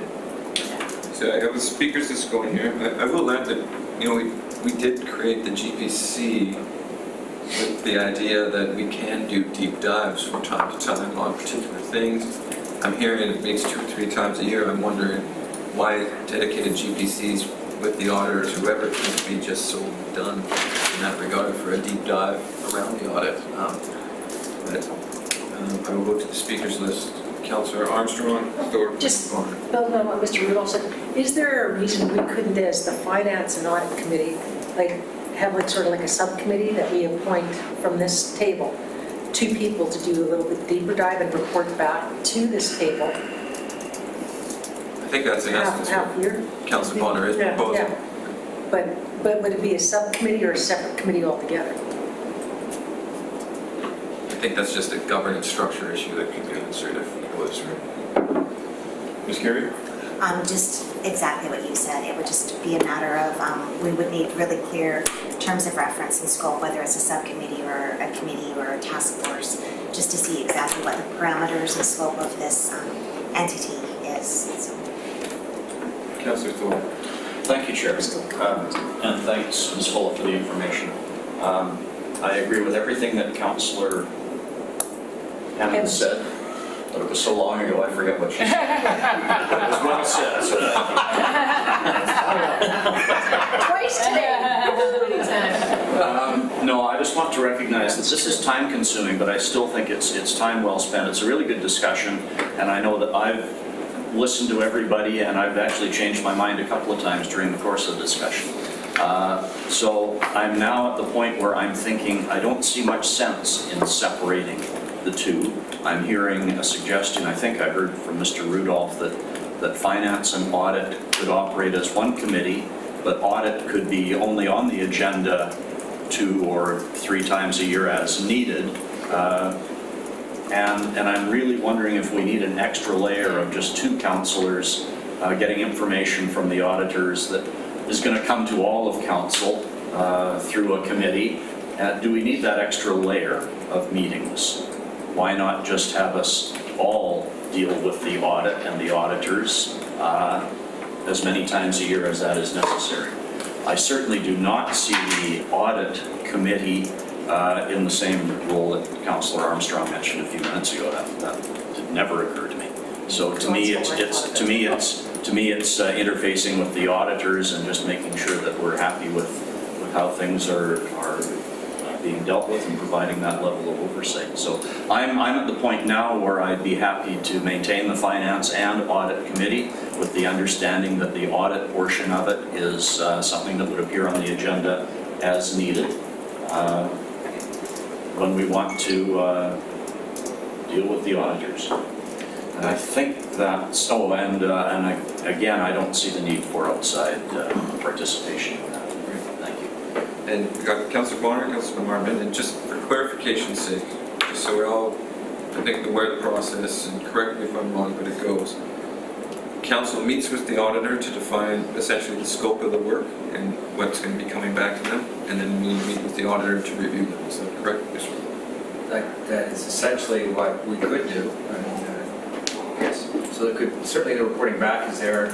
There's additional instructions to audit process and the audit process that could be done up front. That would be, so it sounds like there at least needs to be at least two visits with the auditors. And both, some of that's open and some of that can be closed as well. And this committee could function in a closed council function as well. So. Councillor Bonner. And I really appreciate this conversation because this is what I thought GPC was all about, is these conversations. And our audit is, with all due respect, not a small thing. It's kind of a big thing. One of the reasons I suggested having an outside person on this thing is for that advice that we don't have at the table. We have staff and give us great advice, and we have the auditors who are work under professional and all the professional things that they have to work on. But when Ms. Fuller brought up the question of materiality, that I thought was an interesting point, because audit will set materiality, or we can set what we want materiality to be. And as it was mentioned before, it was changed. So the idea of having someone who has that knowledge and say, by the way, this audit, I would recommend the council that we set it at this level for the following reasons. And this is a person who's on the committee who's taken the time to look at everything that we're doing and said, you might want to change the audit this way, or you might want to set it in this process. And what it does is it's diffusing the sort of, I would say, the power of council to not only manage what we're going to suggest what we're going to be spending, but also manage how we've spent it to other folks, right, who are independent and professionals in the area. It was just that oversight that I was looking for and suggesting. I'm not married to any of the stuff I put in there. I just think that I think for the reasons I've outlined here, I think we need to look at separating them, certainly. Ms. Fuller. Just to clarify, we have provided direction on additional scope. We don't provide direction on materiality. And we have to keep in mind too, when we're providing direction to our auditors, yes, we can ask them to increase the scope, but we also can't tell them to decrease the scope or change materiality. We have to be careful because they're independent. If we want a clean audit statement, it has to satisfy them. So while you can provide direction, please increase the scope and that sort of thing, you have to be careful here what you're doing too, because you do want them to provide us with an opinion afterwards, and we don't want a qualified opinion because you've restricted their ability to feel confident in the review that they've done. And that's why I want a professional on the audit committee, because I don't know what I'm talking about. Ms. Geary, Councillor Martin, and Councillor Cook. And just one further point, just the auditors that we do have, we do go through the RFP process, and then they do sign, as independent contractors, they do come in, and I think it's renewed every, And this last one was a 3-year term with a 2-year option, so we just renewed our 2-year option. So they'll be our auditors for 2019 and 2020. Councillor Martin. Thank you. Having listened and again, yes, it goes back and forth and you think, oh, that's a good point, that's a good point. But in the whole, I concur with Councillor Thorpe. I would like to see us keep it simple while we can. I'm aware of every committee we set up is also using up time for staff. And there might be other committees that I would like to see staff working on, being that this would only meet 2 or maybe 2 or 3 times. We've got auditors that are professional that I believe anything that if we as a council felt that we needed to review or wanted to ask questions on, we have that ability. So I would like to just keep it simple, finance and audit. Thank you. Councillor Thorpe, and then I think at that point, if there's no motion, we might move on from this topic. Thank you, Chair. I apologize for speaking again. One thing just occurred to me though in our discussion, and that is I wondered if we had an outside CPA on this committee, would that not present a professional problem? I'm sorry, Jim. Councillor Turley, but I think it would. You've got one auditor sitting in judgment basically on another and making comment or critiquing, so I can't see that being good. Thank you. There's no motion on the floor. No.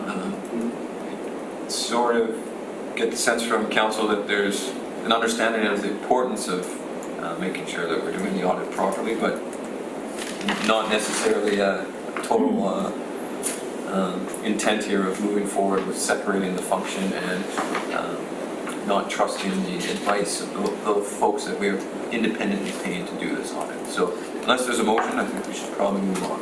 Councilor. May I ask a question then? Is council interested in having more information? Because we haven't asked for staff's opinion other than just what we got here just today. And I haven't had it. Do we want to have a report from staff on what other municipalities are doing and why they're doing it? Is it thought for there? Because I could just throw a motion out here, but I'm not sure it's going to go very well. It's very astute. Councilor Hammond. I would support asking staff for a report on this. I think reading the room, it seems like we're trying to fix a problem that we don't all agree we have. And so I would support staff spending time on this. I'm sorry, I didn't hear Councilor. What am I hearing is approved? I won't support staff working on this or giving us. I agree. Yeah. Mr. Chair, just for clarity, I would envisage a factual report articulating our system the way it is. The role of the clarity around the role of the auditors as it is, aligning with our terms of reference with the Finance Committee. Also some research on comparable other municipalities, I guess, just to see if there's other examples. And then report back to you. Is that what you're asking? No. What is the intent of getting specific direction from council on what the ask is for the report? So Councillor Bonner is asking council if they even want a report. Okay. But I'm just saying that there would have to be sufficient clarity about having a report. Which Hemmons and Turley have indicated. No. interested in at this point? Councillor Armstrong? I think our staff has got so much on their plate right now. Like, I don't see this as an urgent thing. I think we could revisit it, like, 3 years from now. well, yeah. I mean, like, I think what we heard, and this is what I heard, that a lot of the issues that we had have been fixed. That our finance staff has been on top of all the issues. When they've caught them, they've asked for a more in-depth thing from our auditors, which is great. So I think we're just creating more work for staff, because I'm all over the place on this, as respect for, but I think we should just leave it status quo for now and revisit it later once we have more staff capacity. I mean, we've got them doing strategic plans, we've got task force, we've got OCP, which has to be done, which we've already even looked at, and that's mandated. So I just think we're creating a lot of work for staff for something that I don't think is urgent right now. So I hear 3 opposing voices. I will note that some of the internal controls that might have been problematic in the past have been changed, and we are expecting at the council table some additional policies that might be coming. May I suggest, Mr. Councilor Warner, at that time, if you're still not satisfied, to bring the conversation up again? Oh, yeah, no, I just said this, and I want to thank everybody for the conversation, I really appreciate it. Part of my duty is to people that have elected me, and this is one of the things that I talked about during the campaign, and I want to make sure that I had it on the table. If none of you all agree with me, I'll bring it up at the next election, but I will probably later on as we go on talk about it. Okay. Thanks.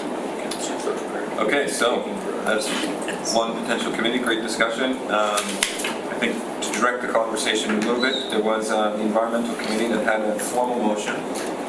Then there was the suggestion that a roundtable might be more appropriate.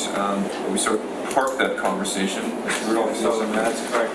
This probably comes back to the back-end report of this package and also the front-end conversation around the strategic plan and getting the quadrant on environment a little bit. I think you've heard, you've had a discussion, you've heard various inputs around whether or not you need to have a committee, if it's something more task. So this is, you've got a motion on the table that would go forward to council. In an ideal world, we would have as much clarity as possible around the anchor committees, and then we move forward, and then task forces happen as required in roundtables, and all that gets sorted out as we go through these various plans and exercises. So I guess the question really is it council's, what's the direction with respect to an environment committee? Because at this stage, besides finance, would be the one standing or the select committee that you would have. We can back out terms around personnel, that type of thing. Or do you want to revisit that? I'm not asking you to do that, but that sounds like one decision's been made in addition to this conversation around finance and audit. And then if that's the piece, then we could have a conversation around any other potential committees so that we can firm this up as quickly as we can and move forward. Ms. Karen. Thank you, Chair. Just again, further to what Mr. Rudolph was saying, the environmental committee was a motion. It could be changed. You could, a new motion could supersede that motion, and you could change it to be a task force or a roundtable or something that you find after you've had more discussion. You've had your day on environment. Do you want an overall environment committee, or do you want it more focused, that sort of thing? So I have Councillor Armstrong and Councillor Gesselbrock. I will note that we did have some extensive dialogue on this, and consensus was reached that the committee was the appropriate path forward. So I'm just going to add that unless there's, I think we should be cognizant that we did have a good long discussion on that already. So That's my point, that we had the environmental committee, we went for that, and my whole idea around the environmental committee was we're looking at it from a general lens. Then if there was a specific area, that committee would recommend a task force. That's what I think we already said that at the last meeting, that we would do the environmental committee, and then the environmental committee, if they found an area where they thought there needed to be far more in-depth stuff, would come back to council with a recommendation for a task force. Thank you. So then, if that's the will of council, the next question would be, are there any other committees that you see build out these are the quadrants of the strategic plan, so would there be any other committees that would be set? Otherwise, we're looking primarily at task forces and perhaps ongoing engagement task force and that type of thing. So that's really how us to have as much clarity as possible around the committee structure. Councillor Gaspar. Just on the Environment Committee, just some clarity around process. Like, I'm quite stuck on this Community Sustainability Action Plan, updating it, going across the different, areas within it. If we have a standing committee on the environment, would that document go to them to review and be part of that sustainability update?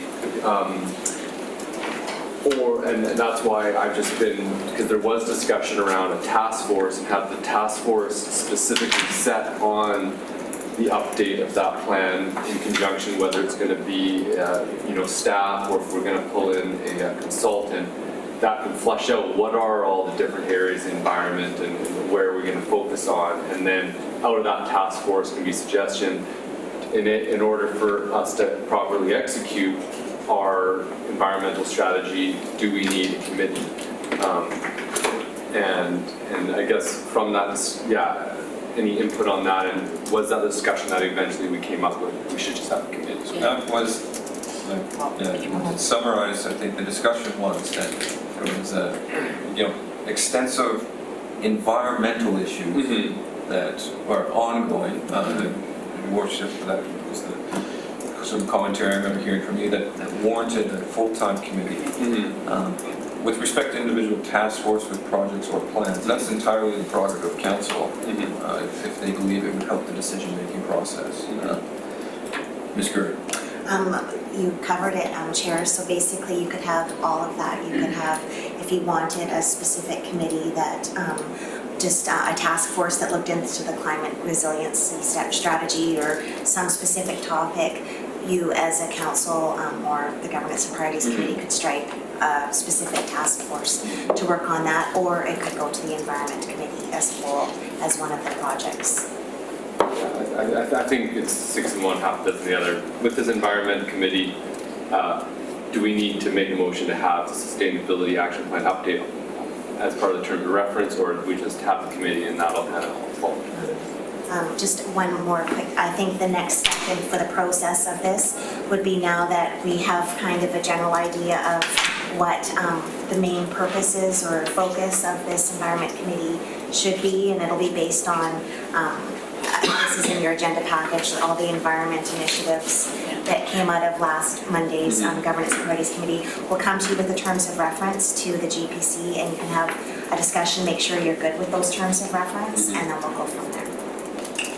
Councillor Armstrong. I was just thinking we need to start looking at forming that committee and then have them sit and decide, look at what the big picture is as well, so we get input from the so-called experts in that field, because we could be way off on left base for what they see as issues that we see as issues.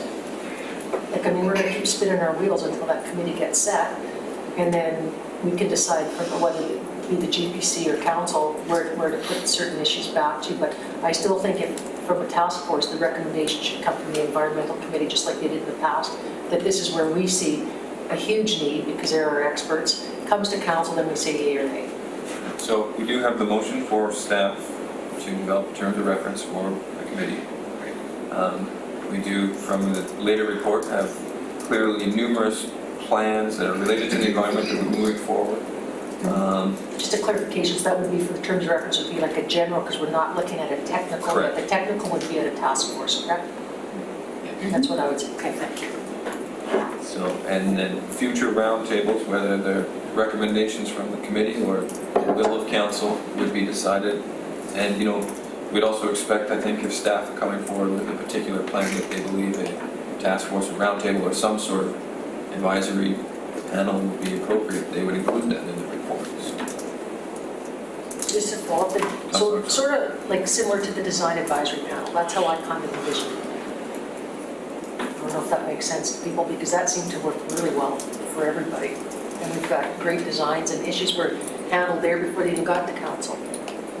So for those that are unfamiliar, the design advisory panel is really sort of filled with subject matter experts. and some general population. So staff will come back with a proposed draft terms of reference for council to review, which would include composition and mandate and often and all that type of thing. It will be probably closer to a traditional terms of reference that you've seen, but it needs to be populated in with the right mixture of folks, which ultimately would be appointed by council and so forth. So we can certainly do that. Again, target to come back to you in June with that proposal. So that's the environmental committee. Mr. Chair, back to the strategic plan and the quadrants, and trying to align it with that. As you know, the governance piece, so we've kind of covered off a little bit from a committee point of view what we're doing on the environment. Let's go down to economic development. Where's process underway, and there will be engagement and so forth on that, which will lead us to a model and so forth, and how that fashions out in terms of governance structure and so on will be determined through that process and built into this fall's budget. So that's, in the absence of any other specific direction, that's where we're heading there. So the idea of a task force or that type of thing is probably premature at this stage. So that's the economic side. On the livability, this is a huge topic. There's a lot of big projects that are identified in there. I expect that we would be recommending something around the OCP, a steering committee or a community committee, that type of thing. So there's definitely going to be some conversation around that, the oversight of that process. Similarly with the Parks and Recreation Plan, and how that melds into it and so forth. In fact, it could be a group committee that's looking at all these master plans as they move forward over a couple of years instead of just an OCP. So we've been having those conversations at the staff level. So is there a regular committee built into this quadrant of your thinking or not? Or is it more project driven? That'd be a question. And then the last piece is the governance, which is an equally large subject. Generally speaking, governance is right now at the front and center of council. And it's a governance priorities committee and council-driven initiative. However, there's lots of things attached to that. We need to come back to have conversations around engagement, communication strategies, and all those types of things. So there's a big question mark around, I suppose, that area in terms of how you want to go about it. Again, we're trying to get direction on committees at this stage, and then all the other things will sort their way through various workshops that we're having and that type of things. We're looking for direction in terms of baseline committees, and then we can work through the rest of it as we go. Councillor Armstrong, I will just note too, though, that there's absolutely, although we're having this discussion, if council identifies a gap later on that we might not have visualized today or have had the forethought, there would be nothing from stopping us from pursuing a conversation. That's right. Councillor Armstrong. I'm just wondering if we should have like just a community wellness and livability committee that could look after arts and culture. You could even put food sustainability in there, like a whole great big picture. And then from that, again, it could be like a task force in a certain area, whatever. Like just one great big general committee instead of having 5 different little committees that meet and don't really get anywhere. If you put them all under one umbrella, then it could be prioritized by that committee and coming back to council. Councillor Hemmings, Councillor Mormon. So I thought the point of the GPC was to get away from committees. And I agree with the Environment Committee because that, I think, is going to be our philosophy moving forward. It integrates into everything we do, so I really support that. I would actually like to see us not suggest further committees, use the GPC as we intended to. And to your comment, Councillor Armstrong, I sat on that committee. That was called the Community Vitality Committee, and it was terrible. We were doing homeless, we were doing like where to put plaques of Tommy Douglas, like it was everything, and therefore there's no direction. Yeah. Thank you, Chair. I'd like to say I agree with Councillor Hemmings, and that's what I was going to say. The Governance and Priorities Committee is your main hub to dive into topics, and then if there's further projects, etc., we would decide that. Thank you. So, and I agree with Councillor Hemmings. I have concerns. I want committees. I do want committees that are meaningful and can advise, council advisory committees. I do think it's really important to engage the public. those that want to be involved in some of our decision-making. And I get concerns about making a committee so large like the Community Vitality, because social planning issues and arts and culture, for one, really are not a combination of that's not two topics that should be combined. They should each have their own focus.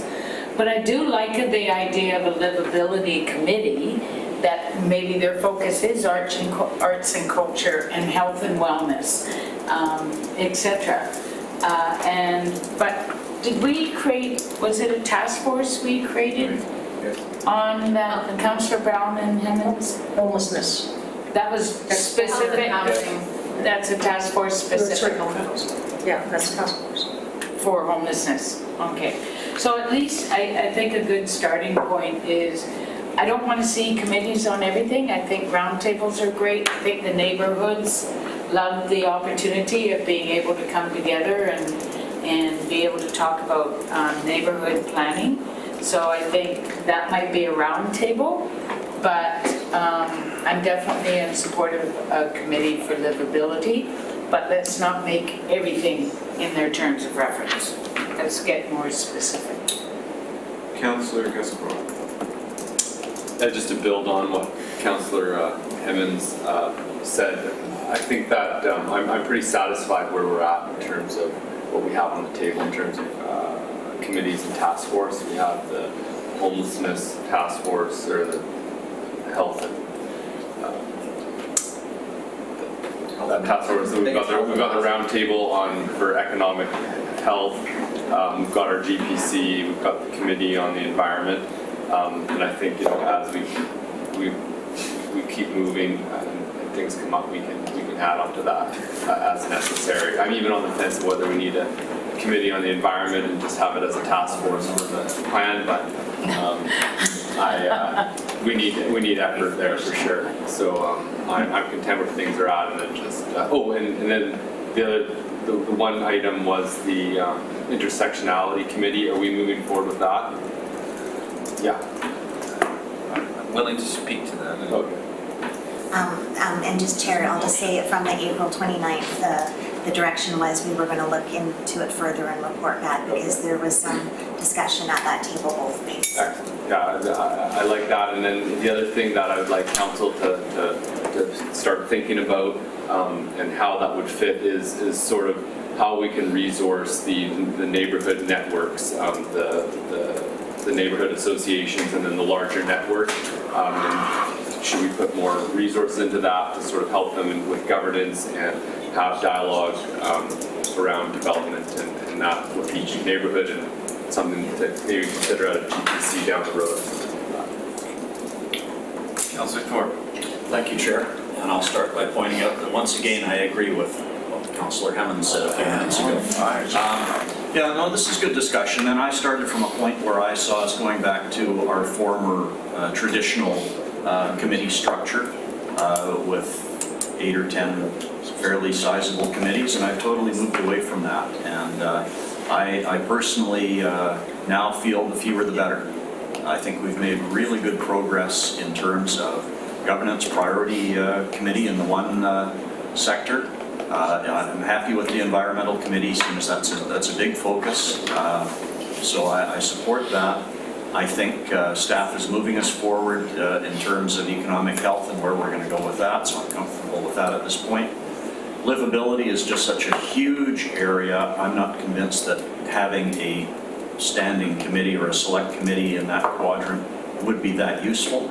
I think we can react to issues that come up with roundtables to involve the public, or task force to move projects forward, which I think is maybe a much more efficient way to go. So I guess what I'm saying is I'm pretty happy with what we've got to this point, and I'm not sure that I'd have to be really convinced to support any other committees coming forward for now. Thank you. So I have myself on the list before Councillor Armstrong. I spoke once. I know I've had a few opportunities. I am in concurrence with Councillor Hemmons as well. I'm quite satisfied where we are. I think the GPC structure, as we start to move forward, allows us to bring people to the table, to have those those conversations and expand it out where we need to. With respect to the intersectional urbanism advisory panel, I do really support the idea, but I think that I would be satisfied as we move forward with the particular terms of reference for if it's an OCP steering committee or recreational master plan. I absolutely think it's crucial that we view everything through the lens of making sure that they're self and welcoming. Our facilities and our city is as welcoming and as inclusive as possible. So on those terms of reference, I would be really looking into, for those in particular committees, roundtables or whatever they are, how do they address those segments of the population? How do we make sure those voices are heard through the planning process and the decision-making process? That's sort of where my thought is at currently. I could be convinced otherwise as well. Councillor Armstrong. So- Ms. Geary. I'm sorry, Councillor Armstrong. I was just going to say that is basically where I thought the discussion around the intersectional urbanism committee was going at our last, at your last GPC meetings. Thank you for that clarity. I was going to say, now that we have our communications director, maybe we need to do a better job of getting the message out about the GPC. Because I think a lot of people don't understand it. Now that we have a better concept of it, I think that would allow the fears that this is why we're not doing committees. Because I'm sure a lot of us are here in merger committee. So I think we could do that. My second point is, I'm just lost. Building on what Councillor Gelbrecht said, one of the things that I did campaign on, I know Mr. Cupp is against it, but was that looking at having some councillors assigned to neighborhoods, and it shouldn't be the neighborhood you're in because then it becomes a ward system. Like, so should we be looking at like how do we get go out to these neighborhood associations? I know I go to Chase River because I've been invited out there just to hear some of the concerns, or do we just want to wait till we're invited? I think that's a good way around community engagement. However, it's very limited because some of these community associations have 2 members, that's it. The only reason I bring that up is that a lot of times we put the community association's against something, then we find out, well, that's 2 people. Or then there's a community association that is 150. So I just think we need to look at that, not for today, but for another discussion around community associations. Your Worship, Mr. Chair, we were anticipating coming back to council with a workshop on engagement, communication, all aspects of it, which this would fit into, as well as things like banging the table and all sorts of things.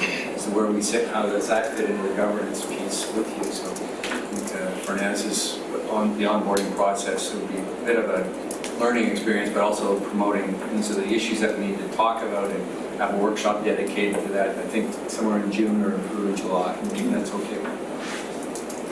Councillor Bonner. Thank you, Chair. Councillor Armstrong beat me to the punch because I bring that exact same thing up. Yay! I wanted to know if probably not this particular meeting, but a meeting in the near future, where we talked about exactly that and councillors working through in rotation. Would that be something that you would see as part of a communication workshop or something separate? Councillor Gaspar, Councillor Bonner. I personally would definitely like a time allotted specifically to look at the community associations, resourcing around that, and how that we can have proper engagement. And also, like the thing is, like some community associations have 2 people, some people 4. I've been a part of them. There's been issues around governance and legitimacy, and I think it can be a huge asset, but at the same time, make sure that's a reliable asset and one that's properly utilized. So I'd like to see a focused discussion. Councillor Bonner. Thank you. To your question, I see them as kind of two things. One would be to set up the process, and as I remember a long time ago, Mr. Lindsay mentioned that community associations self-identify, and I would like to strengthen, more formalize that application process, and so get that in done, and then you do the communication piece. Okay, how do we want to then interact with them, that sort of thing. Any additional commentary on committees? Direction, Councillor Gaspar. One last final comment, just building on Councillor Armstrong's point around communications. We were all campaigning, or a large majority, on bringing the committees back, and I think that we're doing an excellent job in making a structure that is more effective, efficient, and that's going to maximize engagement. However, the communications of what we're doing, I think that if we can bump that up, that, in fact, that we have put forward, multiple task forces, roundtables, committees, and explaining sort of the different structure that we have would be to our benefit. Well, I'm just wondering if we shouldn't have a summary document available as a result of today that Fernandez can speak to perhaps, which would be available for reading Thursday night and before actually, which is online. So perhaps I would ask, may I ask her to speak at this stage and how she sees.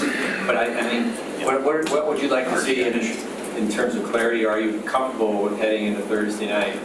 Check in with where we're at. It's fluid, but we are at a sort of place here, so maybe Fernandez should jump in a little bit. Thank you for the opportunity to touch base on this important topic that I know is very near and dear to your heart as well as the community. As CAO Rudolph mentioned, in the onboarding process, but also looking at what's being done and what we can improve on.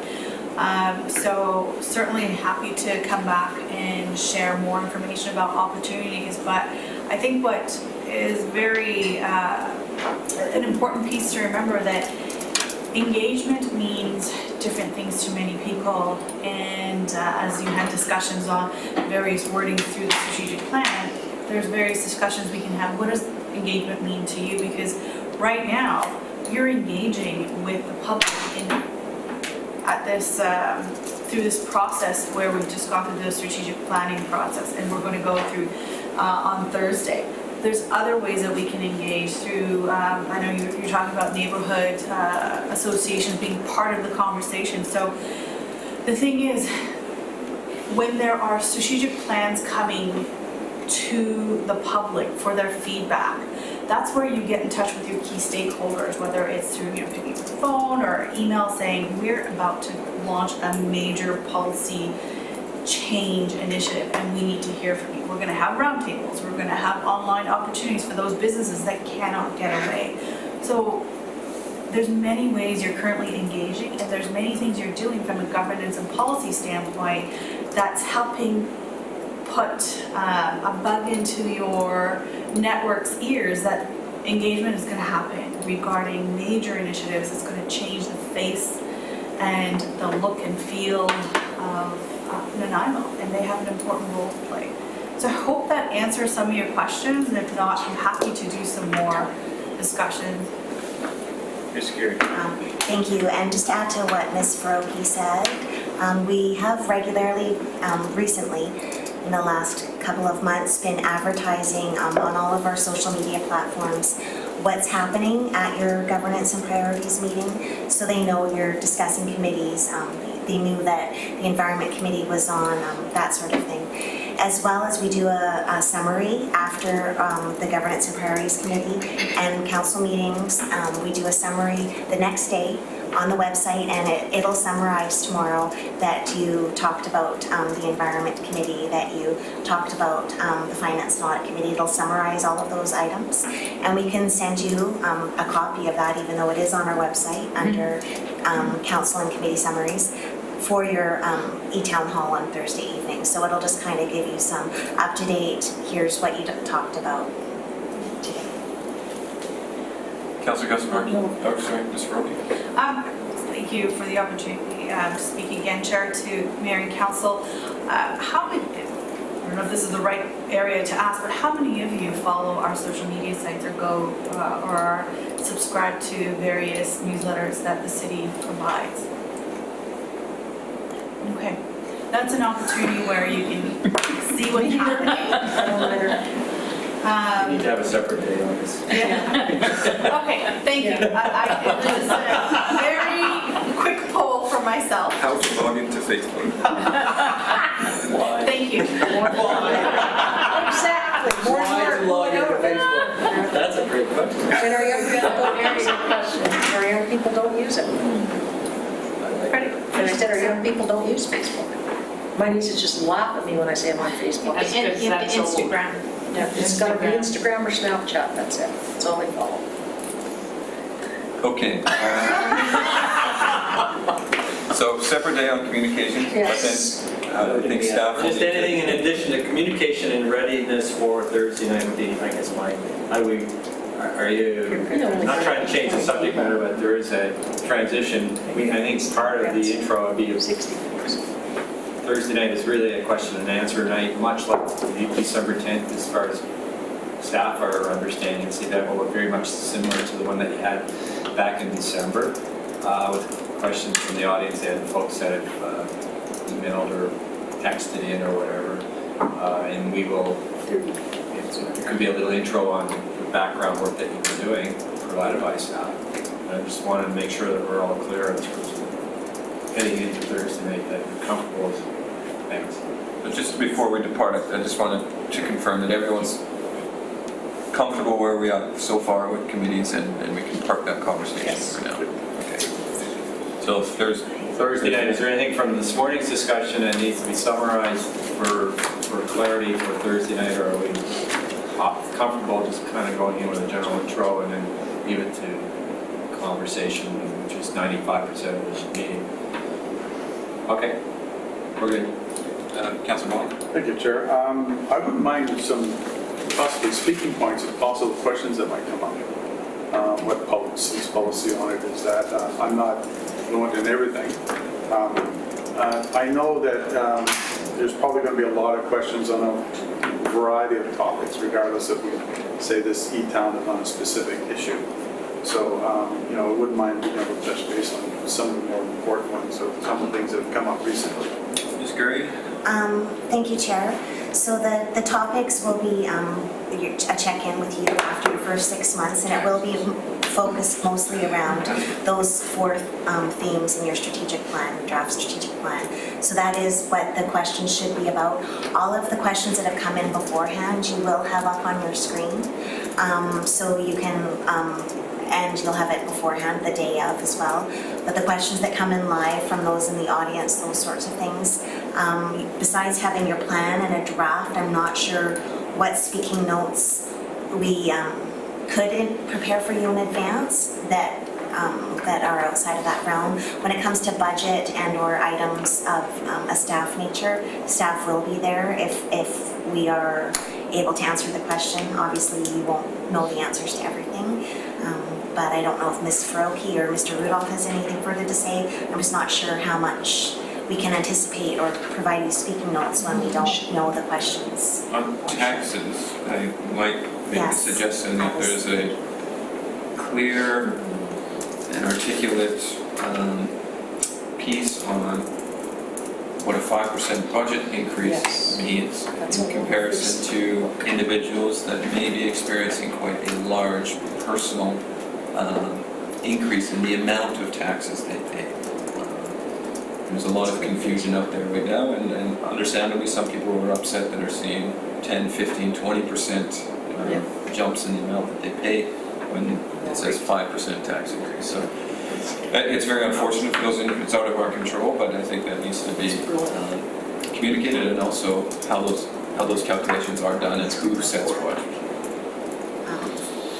Thank you, Chair. For sure, we can have finance staff. I don't know if Ms. Fuller caught that, but we'll have them prepare something on the difference between, or what the 5% city tax increase means compared to the other increases and or the assessment for their house value, how it's different and separate, and have a good explanation for you all. Thank you. Ms. Armstrong? Just to follow up on that, that's right. Because that, like, I know Tyler's following it as well, or sort of Councillor Brown on Facebook as well. And they seem to think we're setting our assessment based on, or our tax rate based on the assessments, which we don't even know what they are. So I think that's really important that people understand that we don't base your tax rate based on what your house assessment is, but a lot of people feel that. So I think it's important that they understand the 1% asset management, the policing. We can prepare something on the taxation change, and yes, it's just coincidental that it's tax time and lamps are going to start this week, I think, for next. The other probable topic would be around the subject of the homelessness and everything around that, the task force that's been launched, and some clarity around that, so we're all clear what we call it and what's going on there, and that's a large subject. I mean, we've got specific issues right now. It's current with the D&D lands and that type of thing. We certainly have something on that. Well, we should have that now anyway. And Mr. Harding has provided you with a set of information that's good. Not a small or sub-current issue that could come up. But the big ones would be financial, homelessness, governance, which is this whole, everything you've been doing with all these GPCs and that type of thing. You could summarize something around the number of them you've had and all that type of thing. Some of the stuff, the decision-making and making as you go through this, sort of iteratively. Is there any other subject matter that you'd like some clarity, summary notes on? In the budget piece, could I ask, I believe we're hiring 21 new positions, if we could have those named? The positions? Yeah, so, 3 fire, or 4 I think it was 13 firefighters. or 14. But Oh, I thought it was like. No. Eventually, we better be clear on that.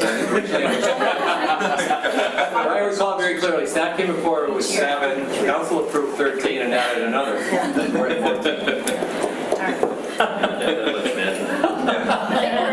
I'm going to use mad money at least one time. And do this.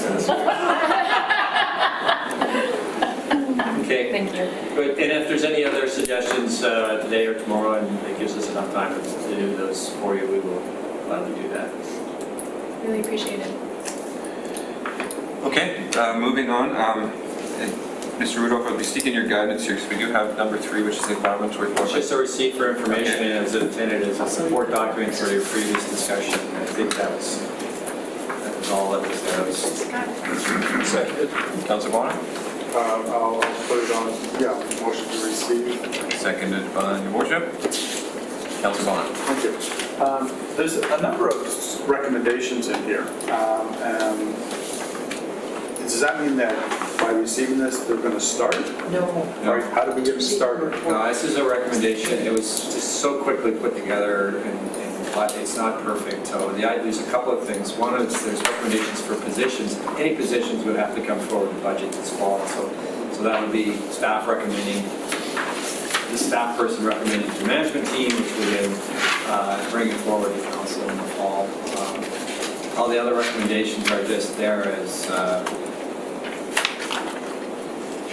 the environment manager bringing forward a whole series of information and just being completely transparent with you on that. So it's not to say that I would suggest this report goes to the environment committee to unpack. So there's no intended or required commitment to any of the recommendations in this report as a result of receiving it for information. If I may add, I understand some of these things are potentially on their way, whether it's through the budgeting process or through other staff internal processes, so we may see them at a future date. And if there's a particular item that you're fascinated with, you can follow up. Just thought it seemed to be a useful document that actually was described to be they needed to dust off because I think they were intending to come forward with it. It just added details in there which, because of the focus on environment, may be useful. And I thought it might be useful for today's conversation, but it's certainly not that. I just suggest you receive it. Councilor Moore? And I appreciate that. I mean, I'm quite in favor of many of these recommendations. And for example, I'm quite keen on going through people's garbage. So I would like to see, what is holding us up from completing a waste composition study for the city? Is it just, it's not in the budget? If it isn't, we do have money available in our reserves to pay for one-off studies. Let's just kind of get it done. Councilor Gaspar? Yeah, I mean, I think that's an important thing with waste. The overall strategy around waste management is something that I would be interested in seeing because there's a lot of different interplay with the regional district, and I'm not really aware of what level of coordination happens between the city and the regional district because I know the regional district's looking at a waste audit as well coming up here. So on those specific items, like diving into them deeper for sure would be useful. Dumpster diving? Yeah. So again, perhaps it was a bit premature to bring this forward, but it was a companion backgrounder to the environment discussion. I thought it would not hurt to have it here based on your conversation last week, additional information. It was all of the purpose. The wording may not have been perfect. It was just, we didn't have time to do this perfect. It was just get it to you and it's there. It's easy information. It's good to know it's on the radar too. Yeah. Any further discussion on this report? All the questions, all those in favor, receive it for information. Thank you. We have no other agenda topics, no questions on the question sheet. So we'll be looking for a motion to adjourn. So moved. Hammond, Call question. All in favor? I'm all in favor. Sorry, everyone. Special council meeting? An hour. Yep. We only have 5 minutes. We need 5